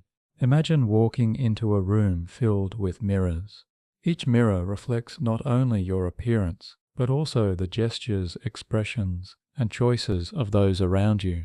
You notice how you adjust your posture, the way you move your hands, even the rhythm of your speech, in response to these reflections. Subconsciously, you are being shaped by the people in the room. The mirrors do not only reflect, they teach, influence, and reinforce patterns. This is the essence of the social mirror, the ways others shape your habits, identity, and choices, often without your conscious awareness. Humans are inherently social creatures. From infancy, we learn behaviors through observation, imitation, and feedback. This extends far beyond the obvious. Language, etiquette, or coordination. It penetrates the deep architecture of habits.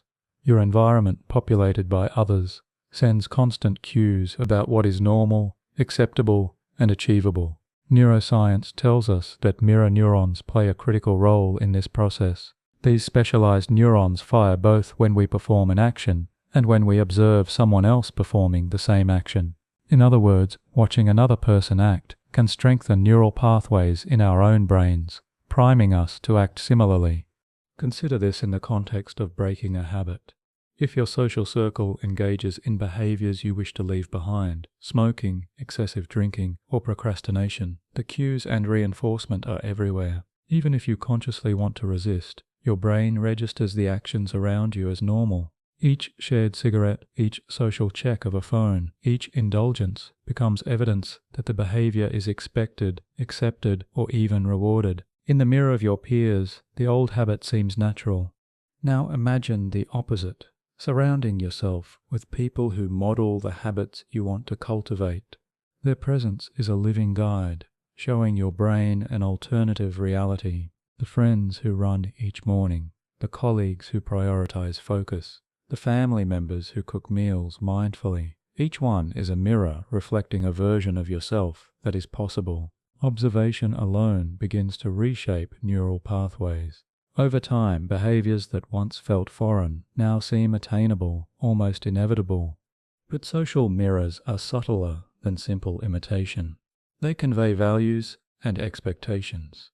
Psychologists call this the normative influence, the unconscious pull of perceived social norms. If everyone in your group drinks after work, you feel a nudge to do the same, even if you consciously resist.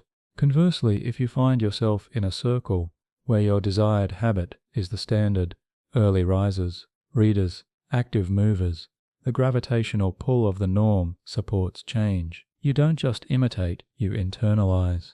The behavior becomes part of your identity because it is mirrored in the social context. Pause for a moment. Think of your own habits. Which ones are reinforced by the people around you? Which ones do you struggle to maintain alone, yet thrive at in the presence of supportive peers? The answer reveals a key lever in habit change: social architecture. While willpower is fragile, social mirrors are powerful and persistent. They operate continuously, often invisibly, shaping neural patterns with repetition. Let us dive deeper into the neural basis. Mirror neurons are located in regions of the brain associated with empathy and motor planning. When you observe another person performing an action, these neurons fire in a pattern nearly identical to the firing that occurs when you perform the action yourself. This mechanism explains why watching someone meditate can make you feel calm, or why observing someone organize their desk can spark a subtle compulsion to tidy your own. Applied intentionally, it becomes a tool for habit change. By choosing who to observe, whom to spend time with, and which behaviors to immerse yourself in, you effectively train your brain through social feedback loops. The implications are profound. The brain is not an isolated entity. It thrives in interaction. Identity is reinforced not only by self-evidence, but by collective reflection. Each person you interact with contributes to a web of reinforcement, whether for the old habit or the new. Understanding this transforms social relationships from background noise into a strategic lever. To change yourself, you change the mirrors around you. Now consider practical strategies. If you are attempting to quit a destructive habit, start by mapping your social mirrors. Who encourages, models, or reinforces the old behavior? Can you limit exposure without severing essential relationships? Then seek new mirrors, mentors, peers, or communities that embody the habits you aspire to.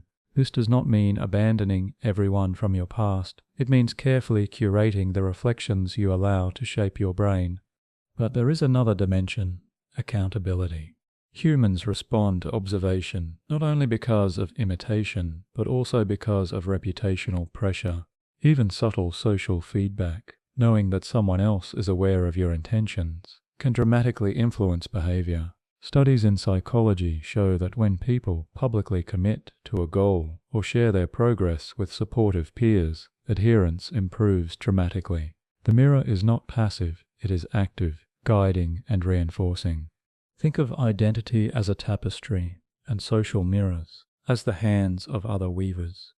Each interaction adds or subtracts threads, influencing the emerging pattern. To cultivate the identity you desire, surround yourself with hands that weave the story you want. Each conversation, observation, and interaction becomes part of the fabric of your new self. Philosophically, this principle reminds us that human flourishing is rarely solitary. We are creatures whose habits, intentions, and identities are co-authored through relationships. Change is easier not because we are stronger alone, but because we learn, absorb, and reflect the behaviors and values of those around us. The solitary hero myth is seductive, but the science of habit tells a different story. Transformation thrives in community. Pause and reflect again. Think of someone in your life whose actions inspire you, whose habits silently call you forward. Now imagine spending more time in their presence, consciously observing their rhythms, practices, and decisions. Let your brain absorb the subtle cues.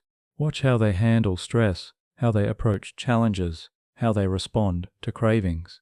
Each observation reinforces neural patterns that align with the habits you want to adopt. At the same time, Be mindful of toxic mirrors. People who reinforce old habits are not villains. They are human, carrying their own patterns, but their presence can subtly cue behaviors that undermine your goals.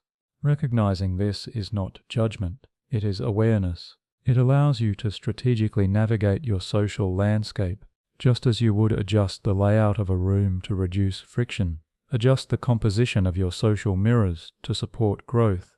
Let us consider a practical illustration. Suppose you are trying to break the habit of late-night snacking.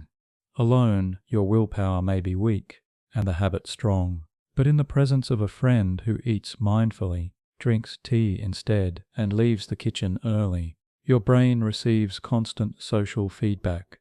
This is normal. This is possible.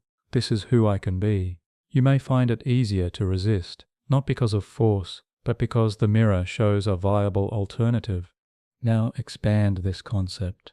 Communities, online or in person, offer scaled social mirrors. Groups of runners, readers, or those practicing meditation provide constant reflection and reinforcement. In these spaces, norms are different, and the brain adjusts. The cue that once triggered the old habit may now trigger a new one, simply because the surrounding mirrors have changed. Observation, imitation, and alignment with group norms quietly rewire circuits. There is also the emotional dimension. Belonging amplifies the power of social mirrors. When your actions are witnessed, acknowledged, and valued, the dopamine system reinforces not just the behavior, but the identity associated with it. You are not just performing the habit, you are performing it as a member of a social ecosystem. The reward is both internal and social, compounding the effect. Philosophically, this speaks to the interconnectedness of human change. Transformation is rarely a solitary act. It is co-authored, nurtured, and amplified through relationships. The mirrors around you are not obstacles. They are instruments of growth. Each reflection offers feedback. Each interaction reinforces or redirects your story. Each community creates scaffolding for habits that stick.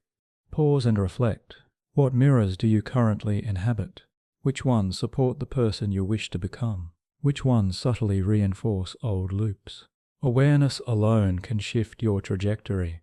Curate your reflections. Step into the presence of those whose habits, values, and rhythms echo the self you want to cultivate. The cumulative effect is profound. Your identity, your routines, and your habits begin to align naturally with the social landscape. Finally, remember that social mirrors are a long-term investment. Just as new neural pathways strengthen through repetition, social influence compounds over time. Regular exposure, consistent observation, and participation in supportive communities ensure that the new habits are not fleeting. They become embedded in both the mind and the social context, creating a resilient network of reinforcement that sustains change even when willpower wanes. So tonight, carry this truth. You are the product not only of your choices, but of the mirrors around you. Each person, each community, each interaction reflects and shapes your habits and identity. To change yourself, you can change your environment, not just physically but socially. The hands of others, when aligned with your goals, can guide the weaving of your new self, turning the once impossible habit loops into effortless, mirrored patterns of lasting transformation. And as we continue our journey, we will explore the rhythm of daily life itself, how rituals and timing can anchor these new habits, turning conscious efforts into effortless flow and cementing the changes you have begun to cultivate. That is where we turn next. Imagine waking to the gentle light of morning. The air is quiet, your body still wrapped in the rhythm of sleep, and the day stretches ahead like a blank page. There is no urgency, no pressure, only the soft pull of routine, the quiet rituals that structure your life. Perhaps you pour a cup of tea, brush your teeth, make your bed, or take a few deep breaths. These small acts may seem insignificant, yet together they create a scaffold for your entire day. They are the unseen architecture on which all larger actions rest. This is the slow power of rituals. Rituals are more than habits. While a habit can be as simple as opening a phone or lighting a cigarette, a ritual carries intention. It is a sequence of actions imbued with meaning, repeated consistently and anchored in time. Neuroscience shows that rituals engage both the basal ganglia, where habits reside, and the prefrontal cortex, which processes intention and planning. This dual activation makes rituals powerful. They automate behavior while simultaneously reinforcing identity. Consider a morning walk. On the surface, it is a habit, a series of steps taken from your door, around the block, and back. But when performed consistently, it becomes a ritual. The act signals to the brain, I am someone who cares for my body, who takes time for myself, who values movement and presence. Each repetition strengthens this identity, turning intention into automatic alignment. Over weeks, the ritual shapes not only behavior, but self-perception. The walk is no longer just a sequence of steps. It is a declaration, a marker of who you are becoming. Pause and reflect on the rituals in your own life. How do they structure your days? How many of them are automatic, almost invisible, yet guide your actions in subtle ways? Perhaps it is making coffee at the same time every morning, arranging your workspace before starting, or reviewing your goals in a journal. These are not grand gestures, they are quiet anchors, and yet they profoundly shape the flow of your day, the choices you make, and the habits that stick. Rituals work through consistency and repetition. The more often a ritual is performed, the more embedded it becomes in neural pathways. This principle is particularly important when creating new habits to replace old ones. A new habit introduced as part of a ritual is far more likely to endure than a standalone, isolated action. For example, if you wish to practice meditation, embedding it into an existing ritual, such as immediately after your morning tea, associates it with the existing sequence of cues and rewards. Your brain recognizes the pattern and integrates the new action seamlessly. But rituals are also powerful because they create predictability in an unpredictable world. Human beings are wired to respond to patterns, and the brain craves predictability. A consistent ritual provides structure, reduces decision fatigue, and conserves cognitive energy. In moments of stress or uncertainty, rituals serve as stabilizing anchors, guiding behavior without requiring conscious deliberation. They are the scaffolding upon which all other behavior is supported. Now consider the emotional dimension of rituals. They are not merely practical, they carry significance.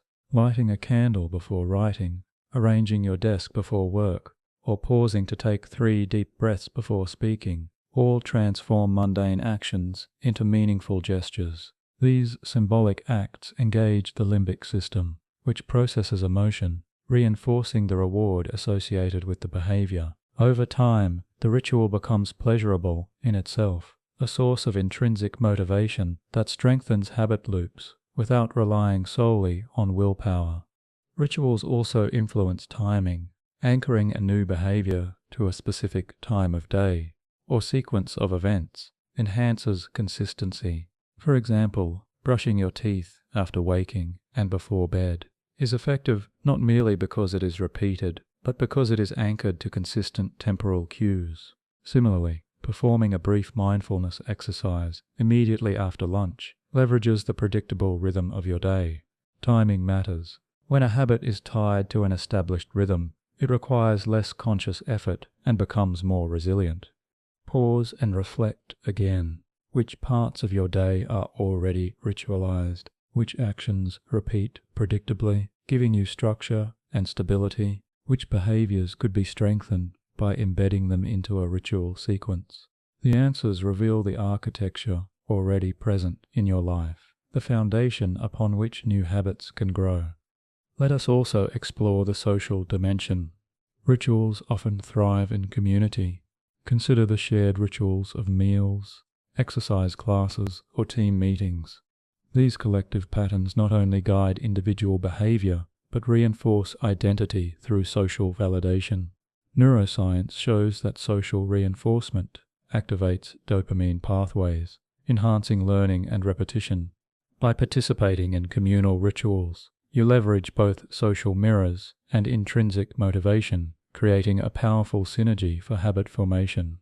Rituals can also serve as powerful bridges during transitions. Life is full of change, new jobs, moves, relationships, or responsibilities.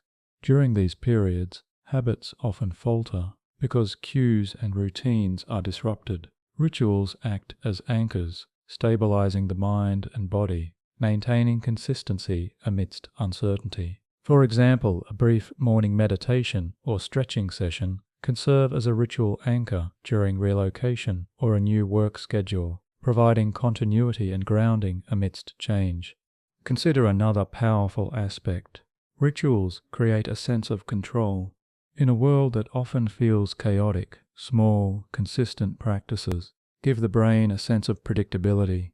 This perceived control reduces stress, supports decision-making, and strengthens resilience. The act of performing a ritual, lighting a candle, brewing tea, arranging your workspace, signals to the brain, I can shape my environment, I can influence my day. Even minor gestures can significantly influence mood and cognitive function. Philosophically, this principle reveals a deeper truth. Transformation is not only about the end goal, but about the processes that carry you there. Rituals transform the mundane into the meaningful, the repetitive into the intentional. They remind you that change is a journey of repeated acts, small choices, and consistent practice. Each ritual is a building block of identity, a silent declaration of who you intend to become. Now let us consider practical applications. Start by identifying existing routines in your life. What sequences do you already perform automatically? How could new habits be woven into these sequences? Perhaps you add 10 minutes of reading after breakfast, a brief journal entry before bed, or a stretching session after your morning shower. Anchor new behaviors to the old, and you leverage existing neural pathways, reducing friction and enhancing adherence. Next, consider creating entirely new rituals around key goals. If you aim to reduce stress, design a brief daily ritual, light a candle, play soft music, and take 5 mindful breaths. If your goal is to cultivate focus, set up a ritual before work, tidy your desk, silence notifications, write the day's priorities. These small intentional sequences become anchors, guiding behavior and reinforcing identity. Consistency is crucial. Rituals take time to solidify. Neuroscience shows that repeated behaviors over weeks, often around 60 to 90 days, are sufficient to create strong, lasting neural pathways. Patience is essential. Small daily acts accumulate power, transforming actions into automatic routines and gradually reshaping identity. Consider the emotional reward embedded in rituals. Because they combine action with intention and often beauty through sight, sound, or touch, they activate intrinsic motivation. Unlike habits driven solely by extrinsic rewards, rituals carry satisfaction in the performance itself. This internal reward reinforces repetition, making the behavior more resilient to lapses and environmental changes. Pause and reflect again. How could you design your day to include rituals that align with your desired habits? Which small sequences could anchor new behaviors, making them more automatic, resilient, and identity-affirming? The answers guide your practice, offering a roadmap toward lasting change. Finally, consider the long-term impact. Rituals accumulate meaning over time. They transform ordinary life into a scaffolded journey of self-realization. Each ritual performed consistently signals to the brain and to your identity. I am this kind of person. I choose this path. I honor myself through repeated, intentional acts. Over months and years, these repeated sequences shape not only habits, but the narrative of your life. So tonight, carry this truth. The slow power of rituals lies in their consistency, meaning, and anchoring. They transform repetition into identity, automate behavior without force, and provide stability amid change. They are the hidden architecture upon which transformation is built. And as we continue, we will explore another essential layer, the role of forgiveness and resetting. Because even with rituals, lapses occur, and resilience is built not in perfection, but in recovery. Imagine walking along a path you have traveled many times. The ground beneath your feet is familiar, yet suddenly you stumble. Perhaps you slip on a stone, trip over a root, or misstep entirely. For a moment your body is off balance, your mind startled. Instantly the instinct arises. I have failed. I am flawed. I must stop. But then consider another perspective. The stumble does not erase the path you have traveled, nor the distance you have already covered. It is simply a misstep, a single moment in a longer journey. This is the essence of forgiveness and resetting. When it comes to breaking deeply ingrained habits, lapses are inevitable. No matter how meticulously you plan, how carefully you design your environment, or how consistent your rituals, the old loops have been reinforced over years, sometimes decades. Each of these loops is a network of neural connections, a well-trodden path that is naturally resistant to change. Expecting a flawless trajectory is unrealistic, and when lapses occur, they often trigger shame, guilt, and self-criticism, emotions that paradoxically reinforce the very habits you wish to change. Neuroscience offers insight into why this happens. The amygdala, a small almond-shaped structure deep in your brain, processes emotional reactions to perceived threats. When a lapse occurs, the amygdala may signal danger, triggering stress and negative emotions. These feelings, in turn, activate neural circuits associated with the habit loop, increasing the likelihood of repeating the behavior. In other words, self-criticism can strengthen the habit, not weaken it. This is why forgiveness is not merely ethical or philosophical, it is deeply functional. Forgiveness acts as a reset mechanism. By responding to a lapse with acknowledgement rather than judgment, you prevent the spiral of shame from reinforcing the old loop. Psychologists often describe this as a self-compassionate reset. Instead of escalating a single misstep into an identity crisis, I failed, therefore I am a failure, you treat it as information. I stumbled. What can I learn? What will I do differently next time? This subtle shift changes the emotional context, reducing stress and allowing the brain to engage the prefrontal cortex more effectively for the next choice. Let us consider a practical example. Suppose your goal is to stop late-night snacking. You have carefully designed your environment. The candy jar is out of reach. A soothing ritual of tea and reading is in place, and you have prepared an if-then plan. One evening, despite all this, you eat a cookie. Immediately, your mind starts criticizing. I can't do this. I will never succeed. I am weak. This cascade activates stress pathways, increasing cortisol, which in turn heightens cravings and reduces self-control. The loop is reinforced. Now imagine a different approach. You notice the lapse, breathe and say, this was one cookie. I can continue my plan tomorrow. This moment does not define me. By responding with calm acknowledgement, you avoid the emotional amplification that strengthens the habit. You reset the system. The neural pathways associated with failure remain dormant, and your next choice is guided by intention, not panic. Forgiveness is deeply intertwined with temporal perspective. Habits are formed and unformed over time. A single lapse is one moment in a continuum of behavior, not a defining point. By zooming out and viewing behavior across days, weeks, and months, lapses lose disproportionate weight. They become data points, useful for adjustment, rather than verdicts on character. This perspective allows for sustainable, long-term change. Consider the emotional texture of forgiveness. When we forgive ourselves, we reduce activation in the amygdala and increase activity in the prefrontal cortex. This neurological shift supports reflection, planning, and deliberate action. Emotionally, it cultivates resilience. Psychologically, it maintains motivation. Without forgiveness, the brain interprets lapses as threat, triggering cycles of anxiety and guilt. With forgiveness, lapses are absorbed into the ongoing narrative of growth, allowing the habit loop to be restructured rather than reinforced. Philosophically, this principle mirrors life itself. Life is rarely linear.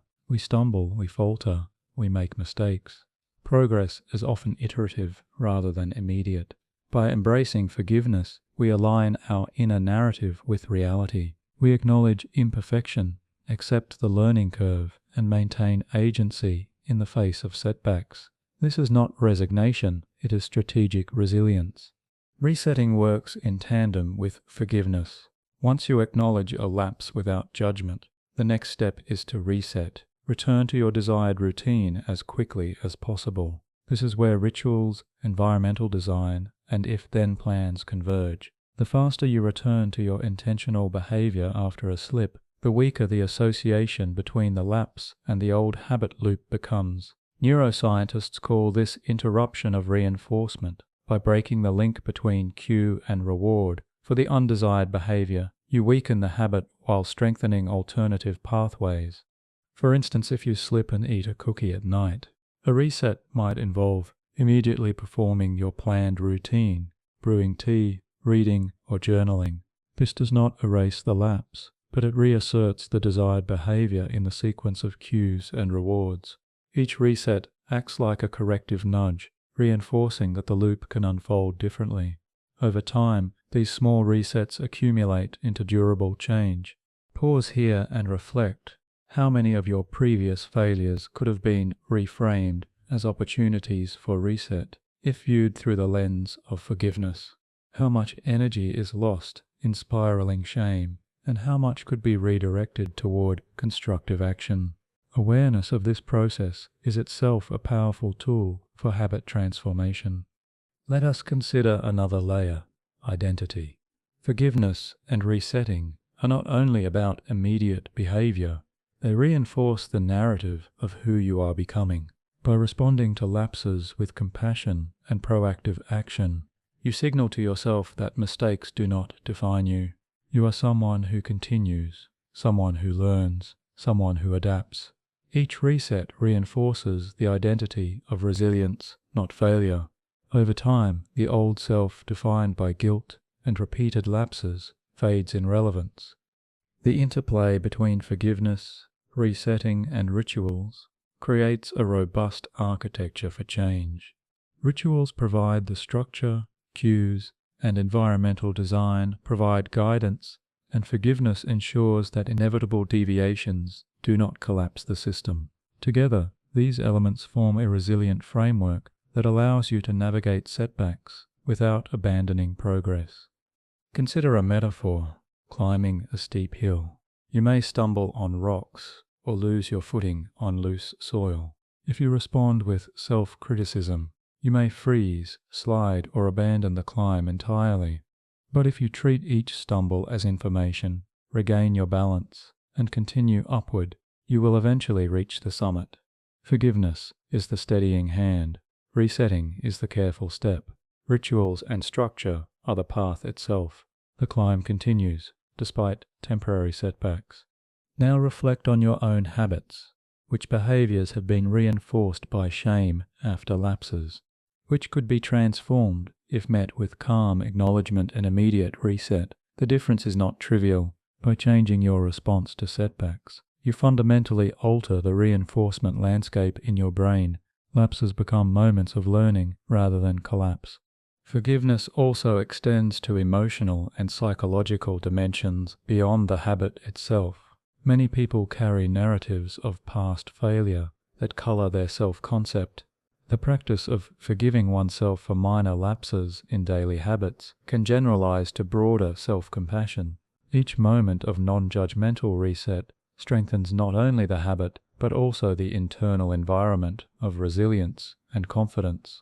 Furthermore, repeated practice of forgiveness and resetting produces measurable neurological changes. Functional imaging studies reveal increased connectivity between the prefrontal cortex and the limbic system in individuals practicing self-compassion, facilitating greater emotional regulation, impulse control, and adaptive behavior. Over months, this rewiring supports the long-term transformation of habits, making lapses less threatening and resets more automatic. Philosophically, Forgiveness is a radical acceptance of imperfection. It is the acknowledgement that being human involves error, that growth is iterative, and that each step, whether forward, backward, or sideways, contains value.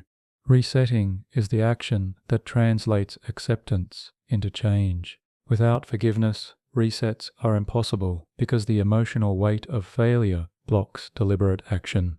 With forgiveness, each reset is a reaffirmation of agency, identity, and intention. Pause again and consider how might your progress accelerate if every lapse were treated as an opportunity for reflection and reset, rather than as evidence of inadequacy. How would the emotional energy otherwise spent on guilt be freed to reinforce new patterns? The potential is profound. Finally, integrate this into your broader journey. The cycles of cue, routine, and reward continue to operate. You have learned to identify triggers, substitute routines, harness windows of plasticity, ride urges, build rituals, and engage social mirrors. Forgiveness and resetting complete the system, ensuring that inevitable setbacks do not derail the entire process. They transform lapses from obstacles into stepping stones, creating a resilient and adaptive framework for lasting change. So tonight, remember, mistakes are not failures, they are information. Forgiveness is the lens that reframes them, and resetting is the action that turns them into progress. Each stumble becomes a guidepost. Each recovery strengthens your trajectory, and each day becomes an opportunity to practice resilience, compassion, and deliberate choice. The path is not linear, but it is navigable, and every step forward or reset is part of the journey toward freedom from habits that no longer serve you. Imagine standing at the edge of a month-long journey. 30 days stretch ahead like a blank horizon, a window of possibility framed by your own intention.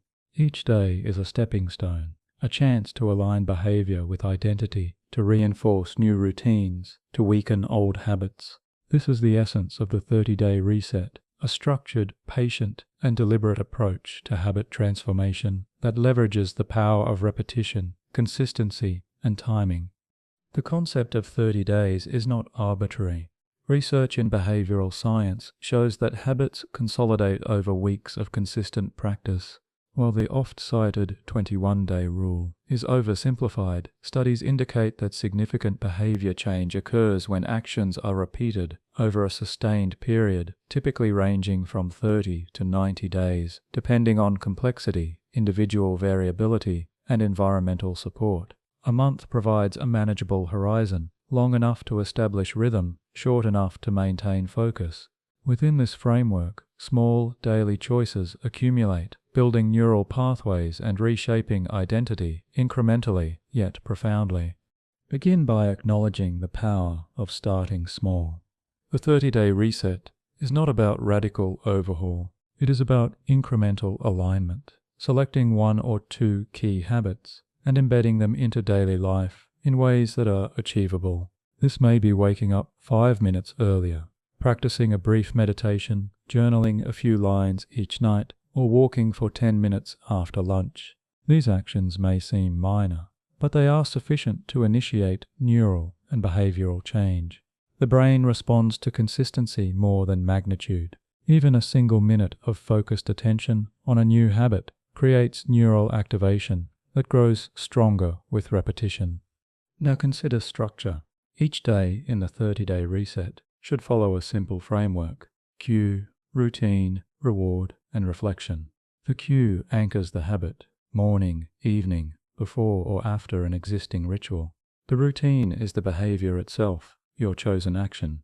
The reward provides reinforcement, dopamine, a sense of completion, or alignment with identity. Reflection is the final piece, a brief acknowledgement of progress, lessons learned, or adjustments needed. By structuring each day, you create predictable patterns that minimize reliance on willpower and maximize consistency. For example, imagine your goal is to reduce late-night snacking. A 30-day approach might look like this. 1. Cue. Finish dinner or brush your teeth. 2. Routine. Drink a cup of herbal tea and journal 3 lines. Reward. the satisfaction of completing the ritual and noting your progress. Reflection. Record successes and challenges in a journal. Repeat this each night. The cue triggers the routine automatically. The reward reinforces the new pathway. Reflection strengthens self-awareness and identity. Over 30 days, the brain learns this sequence, and the old habit loses its grip. The groove of the new loop deepens, while the old one, less reinforced, begins to fade. Pause and reflect on the significance of this repetition. Neural circuits strengthen when activated consistently. Myelination, the process of insulating axons, increases the speed and efficiency of signal transmission in the brain. Each completed habit reinforces these circuits, making future repetition easier. In essence, the 30-day reset leverages the brain's natural learning mechanisms. By creating a predictable rhythm, you give the mind the opportunity to solidify new behaviors into automatic patterns. Now consider setbacks. Even with the best planning, lapses will occur. A cookie eaten, a skipped meditation, a day without journaling. This is not failure, it is data.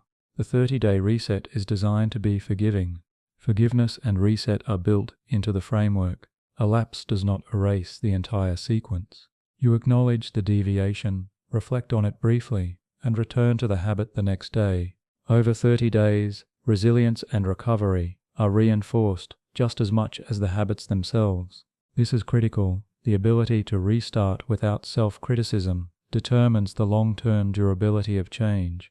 Philosophically, the 30-day reset embodies patience and persistence. Transformation is not instantaneous. It is iterative, cumulative, and continuous. Each day is a rehearsal, a repetition of choice that gradually reshapes identity. The focus is not perfection, but presence, the commitment to showing up, to engaging with intention, to moving forward even after missteps. Over time, small daily actions compound, creating momentum that carries through the 30 days and beyond. Consider the psychological principle of progressive mastery. By selecting achievable actions, you experience repeated success. This builds confidence, reinforces self-efficacy, and strengthens the belief that change is possible. Each day's completion, no matter how small, acts as evidence for a new identity. I am someone who can follow through. I am someone who can choose differently. I am someone capable of lasting change. Over 30 days, these repeated affirmations become internalized, gradually replacing the old narrative. The 30-day reset also leverages the power of timing. By anchoring new habits to daily cues, morning, midday, evening, you integrate them into existing routines. Timing matters because neural activation is more effective when behaviors are predictable. Repetition in the same temporal context enhances consolidation in the brain. Sleep, stress cycles, and circadian rhythms influence plasticity, and aligning habits with these windows increases the likelihood of lasting change. For instance, journaling before sleep utilizes slow-wave sleep to consolidate the behavior, while a morning walk harnesses fresh attentional capacity and reduces decision fatigue. Social reinforcement can further amplify the reset. Sharing intentions with a supportive friend, partner, or online community creates accountability and mirrors, strengthening adherence. Social mirrors, as explored earlier, provide implicit cues, normative feedback, and emotional reinforcement. Observing and aligning with others who engage in similar habits reinforces the behavior, embedding it more deeply in the brain and identity. Let us consider a metaphor. The 30-day reset is like planting a garden. Each day you plant a seed, a small, intentional action. You water it with attention and reflection. Some days storms arrive, lapses, distractions, temptations. These may bend the seedlings, but you do not abandon the garden. You adjust, redirect, continue watering. Over 30 days, the seeds sprout, roots grow deep. The garden becomes self-sustaining, resilient, and flourishing. A month is enough to see the first tangible results, creating motivation for continued growth. The structure of the 30-day reset encourages flexibility within consistency. Not every day will unfold perfectly. Life is unpredictable, and rigid schedules often collapse under pressure. The reset is resilient because it emphasizes repetition, not perfection, and integrates reflection and adaptation. Each day provides feedback, allowing adjustments to routines, cues, and rewards. In this way, the approach is both disciplined and compassionate, rigorous in design, yet flexible in practice. Now consider the cumulative effect. 30 days of repeated intentional action establishes momentum. Neural pathways strengthen, identity aligns with behavior, rituals solidify, and social mirrors reinforce progress. By the end of the month, what once required conscious effort may begin to unfold automatically. Habits are no longer fragile. They have become integrated into the fabric of daily life. The loop has been rewritten, the groove deepened, and the old behaviors weakened by comparison. Philosophically, the 30-day reset reflects the broader truth of transformation. Consistency outweighs intensity. Repetition outweighs magnitude. Patience outweighs force. By committing to daily, small acts over a defined period, you leverage the brain's natural learning mechanisms, embed identity-affirming behaviors, and cultivate resilience. Change is not sudden. It is gradual, cumulative, and sustainable. Pause for reflection. Imagine 30 days of intentional action. Each day, a small step, a tiny proof, a micro-victory. By the end, the landscape of your habits is altered. Neural circuits have shifted, rituals are reinforced, identity aligns with intention, and the old loops, though once dominant, are now optional rather than inevitable. The mountain of change has been climbed one small, deliberate step at a time. And from here, the journey continues. The 30-day reset is a foundation, not a finish line. With it, you are equipped to extend progress beyond a single month, to iterate and deepen change, and to explore the integration of new habits into broader life patterns. In the next sections, we will explore how to design your personal plan, integrate social support, and continue reinforcing new identities over months and years. Each step builds upon the 30-day foundation, ensuring that habits once impossible to break become sustainable, resilient, and fully integrated into the life you wish to lead. Imagine standing at a blank desk with a notebook open before you. The pages are pristine, untouched, waiting for your hand to begin. This is the moment of design, your personal plan for change, a roadmap that transforms intention into action, chaos into order, possibility into practice. Unlike abstract goals or fleeting resolutions, a personal plan creates structure, aligns cues with routines, and integrates rewards with identity. It is the bridge between who you are now and the person you aspire to become. Designing a personal plan begins with clarity. Before you write anything down, take time to define what you truly want to change. Ask yourself, which habits are no longer serving me? Which actions, repeated daily, have shaped my life in ways I wish to alter? Be specific. Vague goals like be healthier or stop procrastinating are difficult to operationalize. Instead, define measurable behaviors. I will walk 20 minutes after lunch. I will write 500 words each morning. I will avoid sugary snacks after 8 p.m. Clarity ensures the brain knows exactly what to execute when cues arise, reducing cognitive friction. Next, identify cues. Every habit is triggered by a signal, time of day, location, emotion, or event. The more specific the cue, the more reliably it will initiate a behavior. For instance, instead of exercise in the morning, your plan might state, immediately after brushing my teeth at 7 a.m., I will put on my running shoes and walk around the block. This precision transforms vague intentions into actionable sequences. Neuroscience demonstrates that predictable cues strengthen neural pathways, making behaviors easier to repeat and integrate into identity. Once cues are established, map the routine. This is the action you will take in response to the cue. Keep it manageable, especially at the outset. Overwhelming routines often fail due to the brain's resistance to novelty and effort. Start small, one push-up, one page of writing, 5 minutes of meditation. The routine need not be grand, it must only be consistent. Each repetition reinforces neural connections, gradually solidifying the habit. The minimum viable step approach ensures that action is sustainable and psychologically attainable. Now integrate rewards. Every habit, new or old, is reinforced by the anticipation or experience of reward.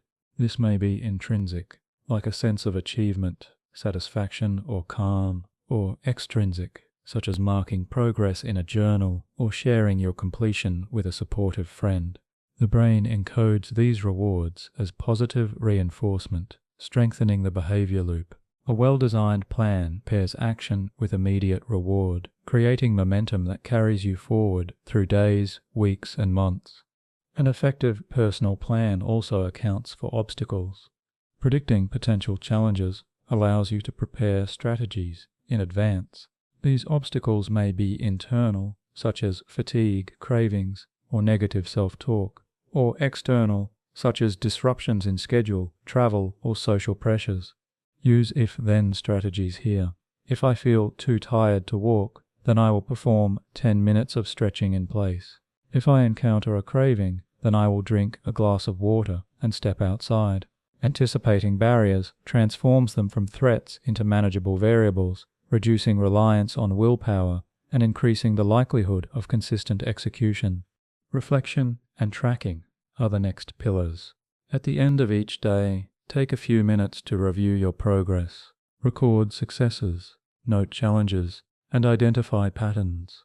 This process creates a feedback loop, reinforcing identity and guiding adjustments. Neuroscience shows that reflection strengthens prefrontal cortical engagement, enhancing self-regulation and long-term habit formation. Journals, habit trackers, or digital logs provide tangible evidence of progress, reinforcing both the behavior and the story you are telling about yourself. Pause for a moment to consider your identity.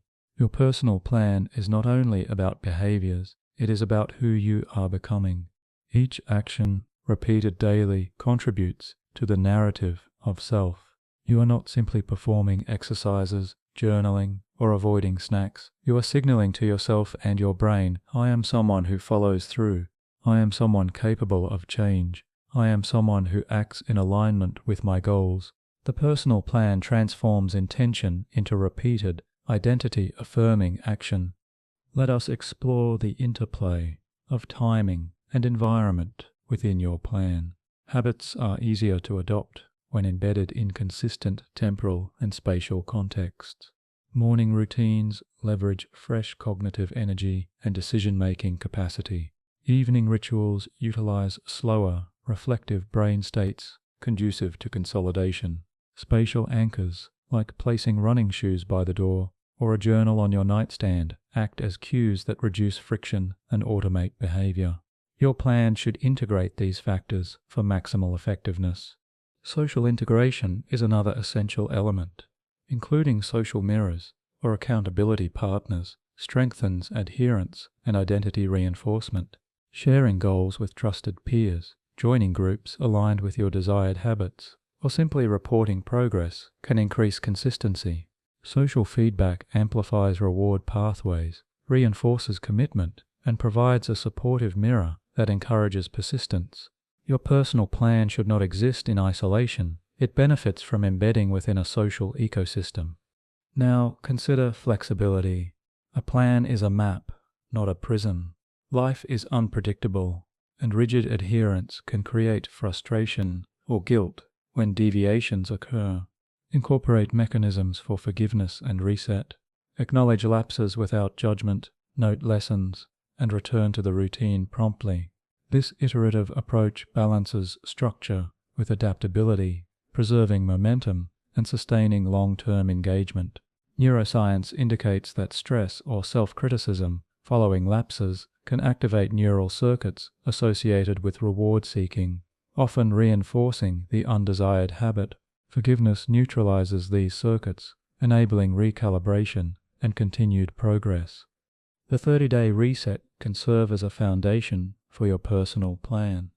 Use the 30-day period as an initial calibration.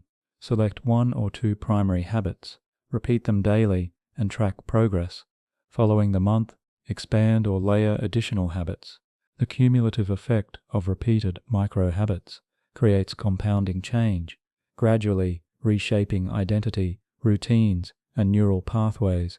This incremental approach is sustainable, resilient, and psychologically empowering. Pause again to reflect on the power of integration. Your personal plan should unify all elements discussed: cues, routines, rewards, environment, rituals, social mirrors, reflection, forgiveness, and reset. Each component interacts synergistically. A cue triggers the routine, which delivers the reward, reinforced through ritualized action, social support, and reflective acknowledgement. Lapses are forgiven and reset without disrupting momentum. Over time, this interconnected system strengthens the new habit loop while weakening the old, undesired behaviors. Consider a metaphor. Your personal plan is like designing a building. The foundation is clarity of goals. The structure is cues, routines, and rewards. The walls are rituals and environmental support. The roof is social mirrors and accountability. Lapses are storms that occasionally batter the structure. Forgiveness and resetting act as maintenance and reinforcement, ensuring the building remains intact. Over 30 days, months, and years, the building becomes resilient, functional, and integrated, a home for your transformed habits and identity. Finally, recognize the iterative nature of personal plans. Change is a continuous process. Observe, adjust, and refine your plan in response to feedback. Monitor which routines are most effective, which cues are strongest, which rewards are most motivating. Adjust timing, sequence, or intensity to optimize alignment with goals and identity. The plan evolves as you evolve, creating a dynamic system that grows stronger over time. So tonight, carry this understanding. A personal plan is not a rigid set of instructions, but a living, adaptable framework. It transforms intentions into action, aligns habits with identity, and provides structure for lasting change. By integrating cues, routines, rewards, rituals, environment, social mirrors, reflection, and forgiveness, your plan becomes both a map and a scaffold, guiding you through lapses, leveraging momentum, and building resilience.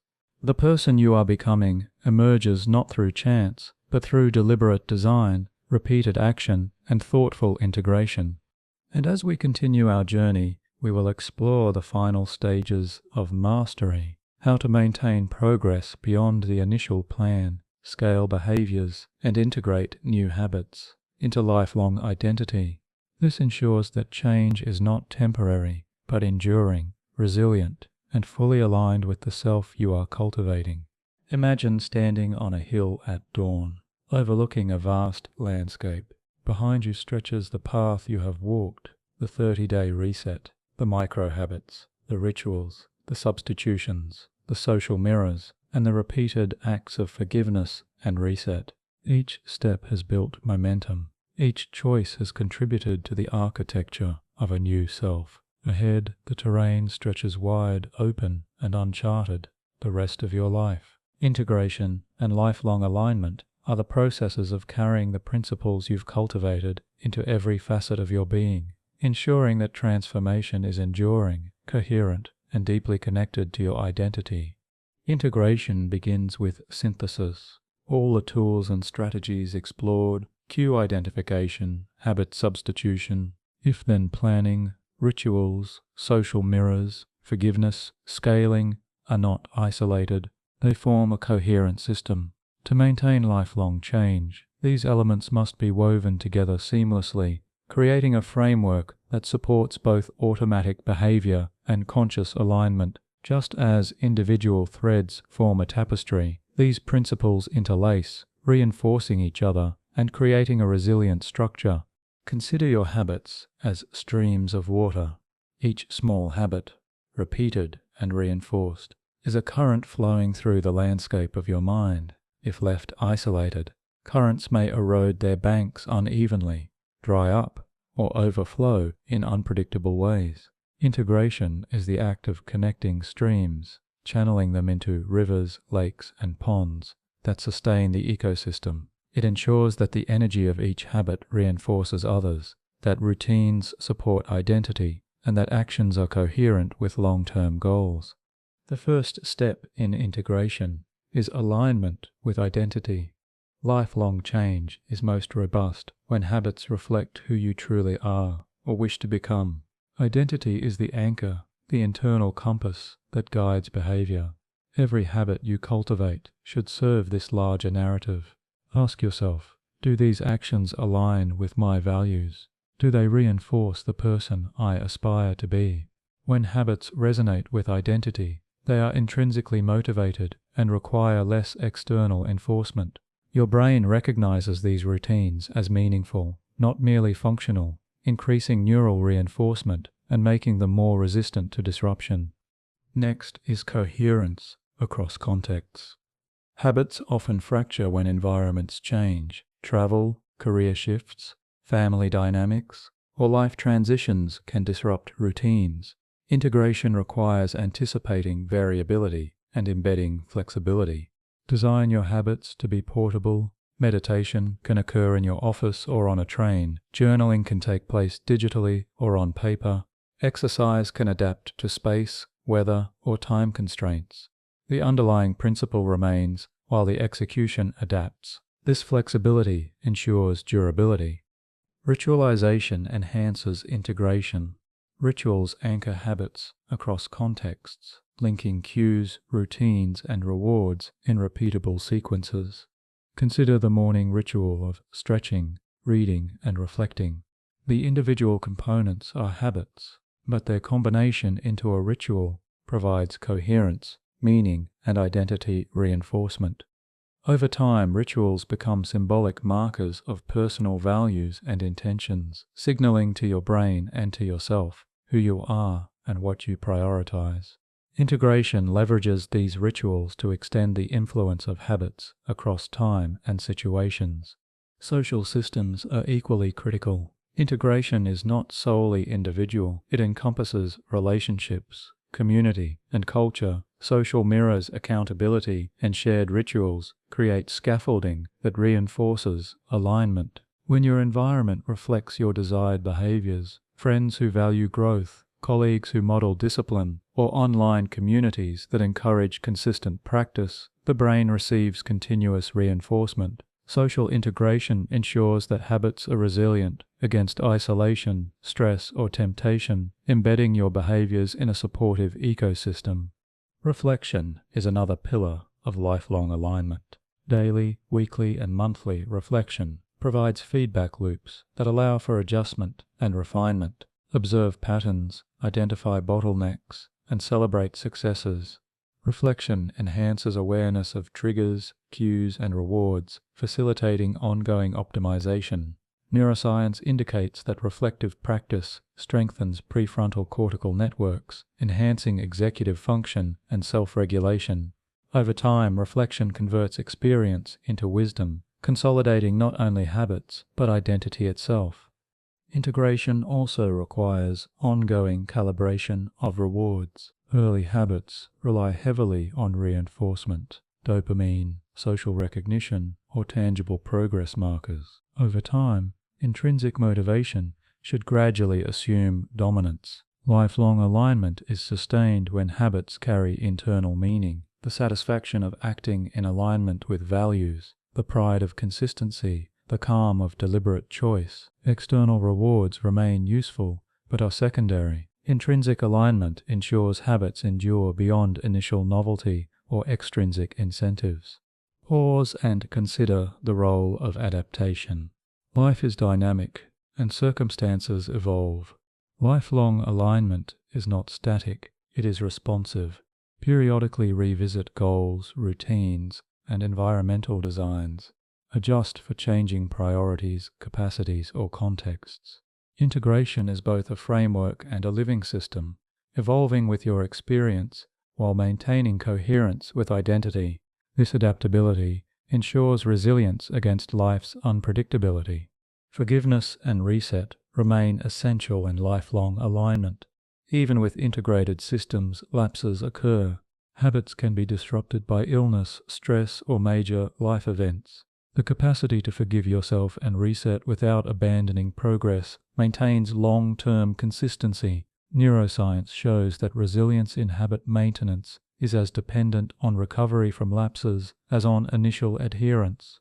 Integration embeds forgiveness into the system, making setbacks part of the journey rather than a threat to identity or progress. Scaling remains vital.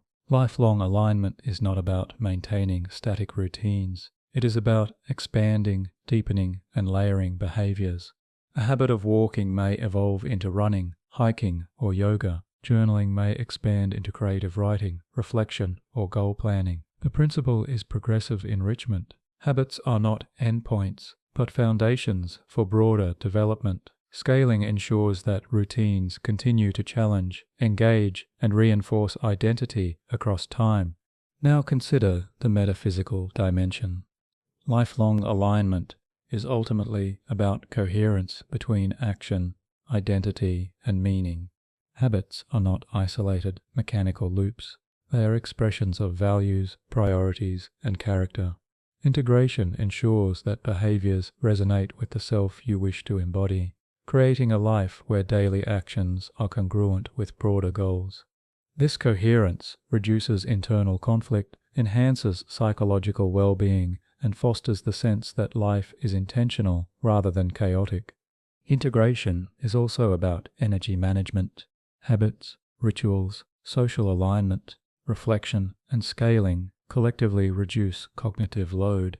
By automating behaviors in alignment with identity, you conserve decision-making capacity for novel challenges, creativity, and adaptation.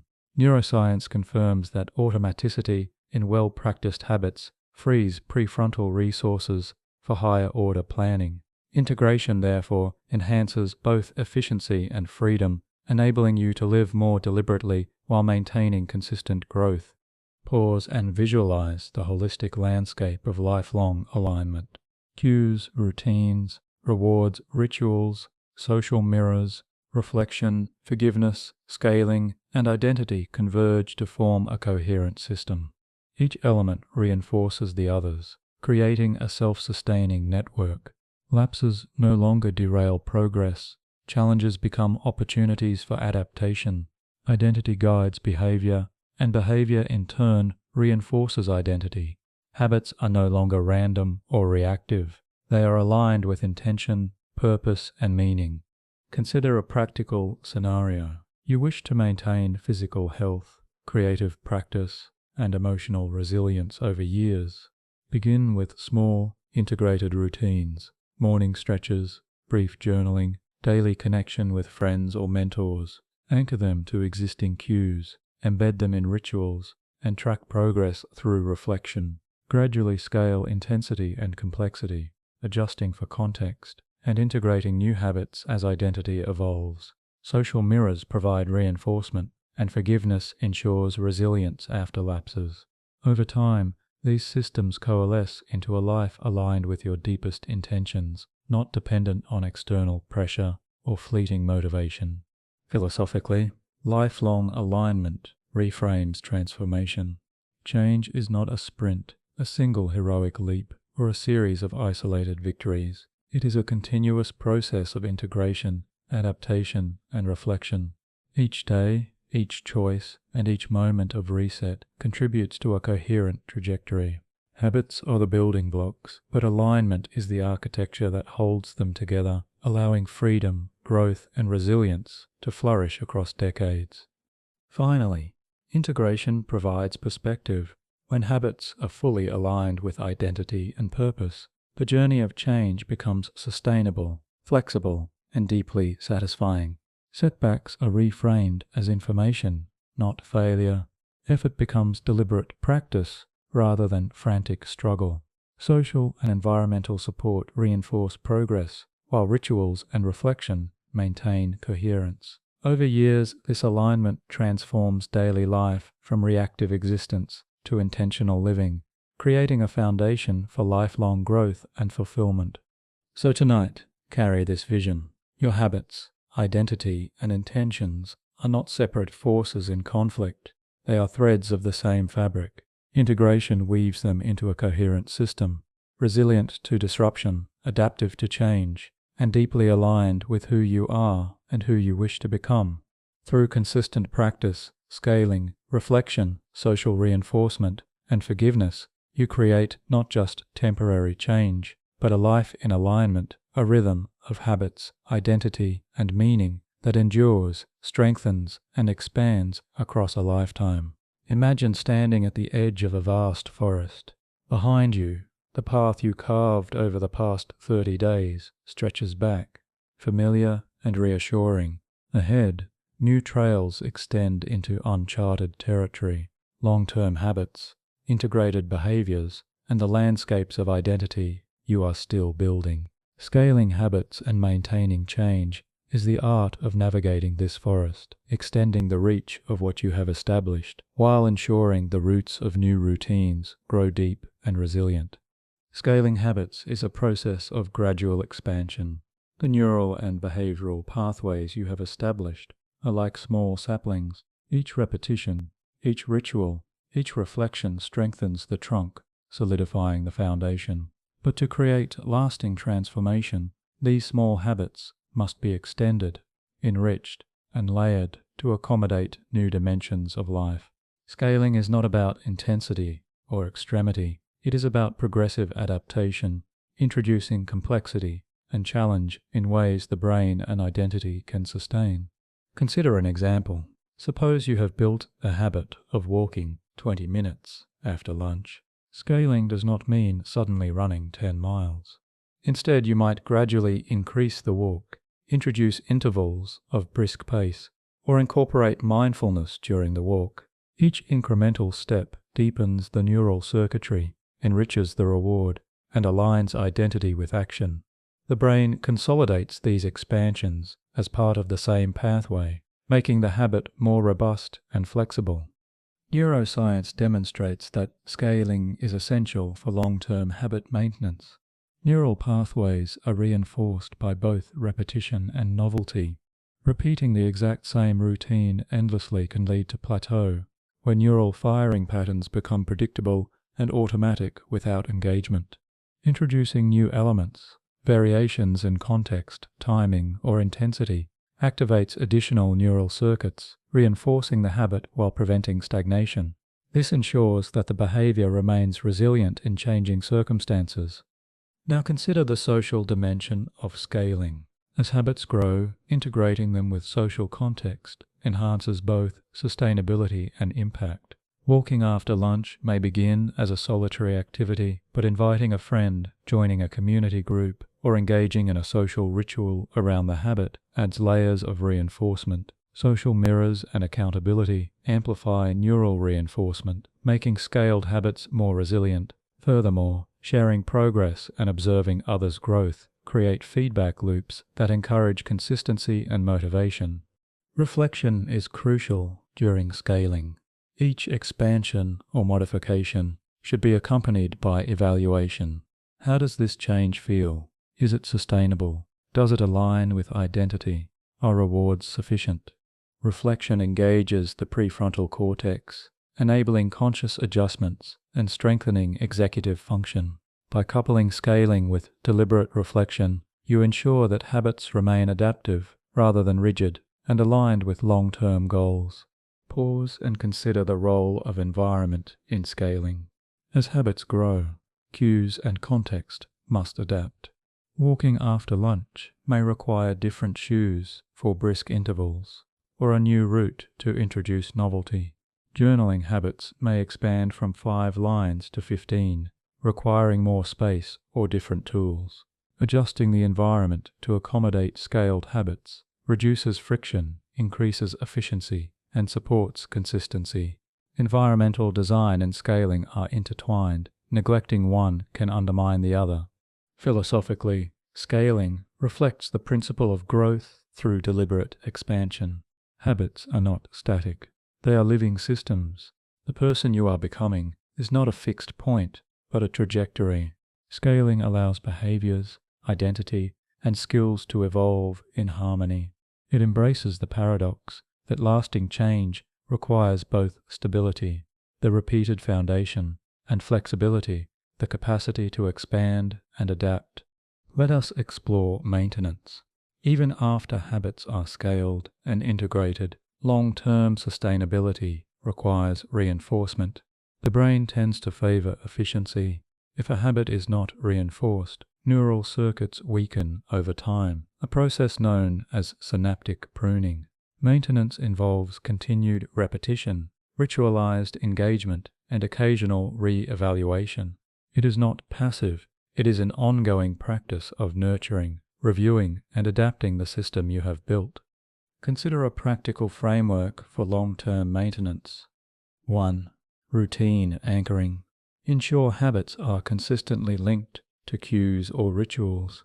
This preserves predictability and reduces reliance on willpower. 2. Incremental challenge. Gradually increase complexity or intensity to prevent plateau and maintain neural engagement. Reflection and feedback. Regularly assess effectiveness, adjust strategies, and track progress to sustain motivation. 4. Social integration. Continue leveraging social mirrors, accountability, and community support for reinforcement. 5. Reward alignment. Ensure intrinsic or extrinsic rewards remain meaningful, reinforcing both the behavior and the identity associated with it. Pause here and reflect on your own long-term goals. Which habits, if scaled and maintained effectively, could transform the trajectory of your life over months or years? How could you layer them, integrate them socially, and anchor them within rituals to ensure persistence? The 30-day reset and personal planning were foundations. Scaling and maintenance are the long-term architecture that converts short-term gains into enduring transformation. Scaling also involves recognizing limits and listening to feedback from your body and mind. Overextension can lead to burnout, frustration, or relapse. Neuroscience highlights the importance of pacing. Stress hormones, such as cortisol and adrenaline, can interfere with habit consolidation. When excessive, gradual expansion ensures neural pathways strengthen without overwhelming cognitive or emotional capacity. Long-term maintenance balances challenge with sustainability. There is also an emotional component. Sustained habit change requires cultivating patience, self-compassion, and resilience. Setbacks will occur even after scaling. Long-term success is not defined by perfection, but by recovery, the ability to return to routines after lapses, guided by the principles of forgiveness and resetting discussed earlier. Each recovery reinforces identity, strengthens neural pathways, and fortifies habits against future disruption. Consider identity again. Long-term habit maintenance is inseparable from who you believe yourself to be. When scaled habits align with identity, I am someone who prioritizes health, growth, and consistency. They become self-reinforcing. Identity acts as both anchor and compass, guiding behavior even in the absence of external structure. Scaling habits solidifies this alignment by expanding the contexts in which the identity is enacted, reinforcing it across multiple domains of life. Metaphorically, scaling is like expanding a city.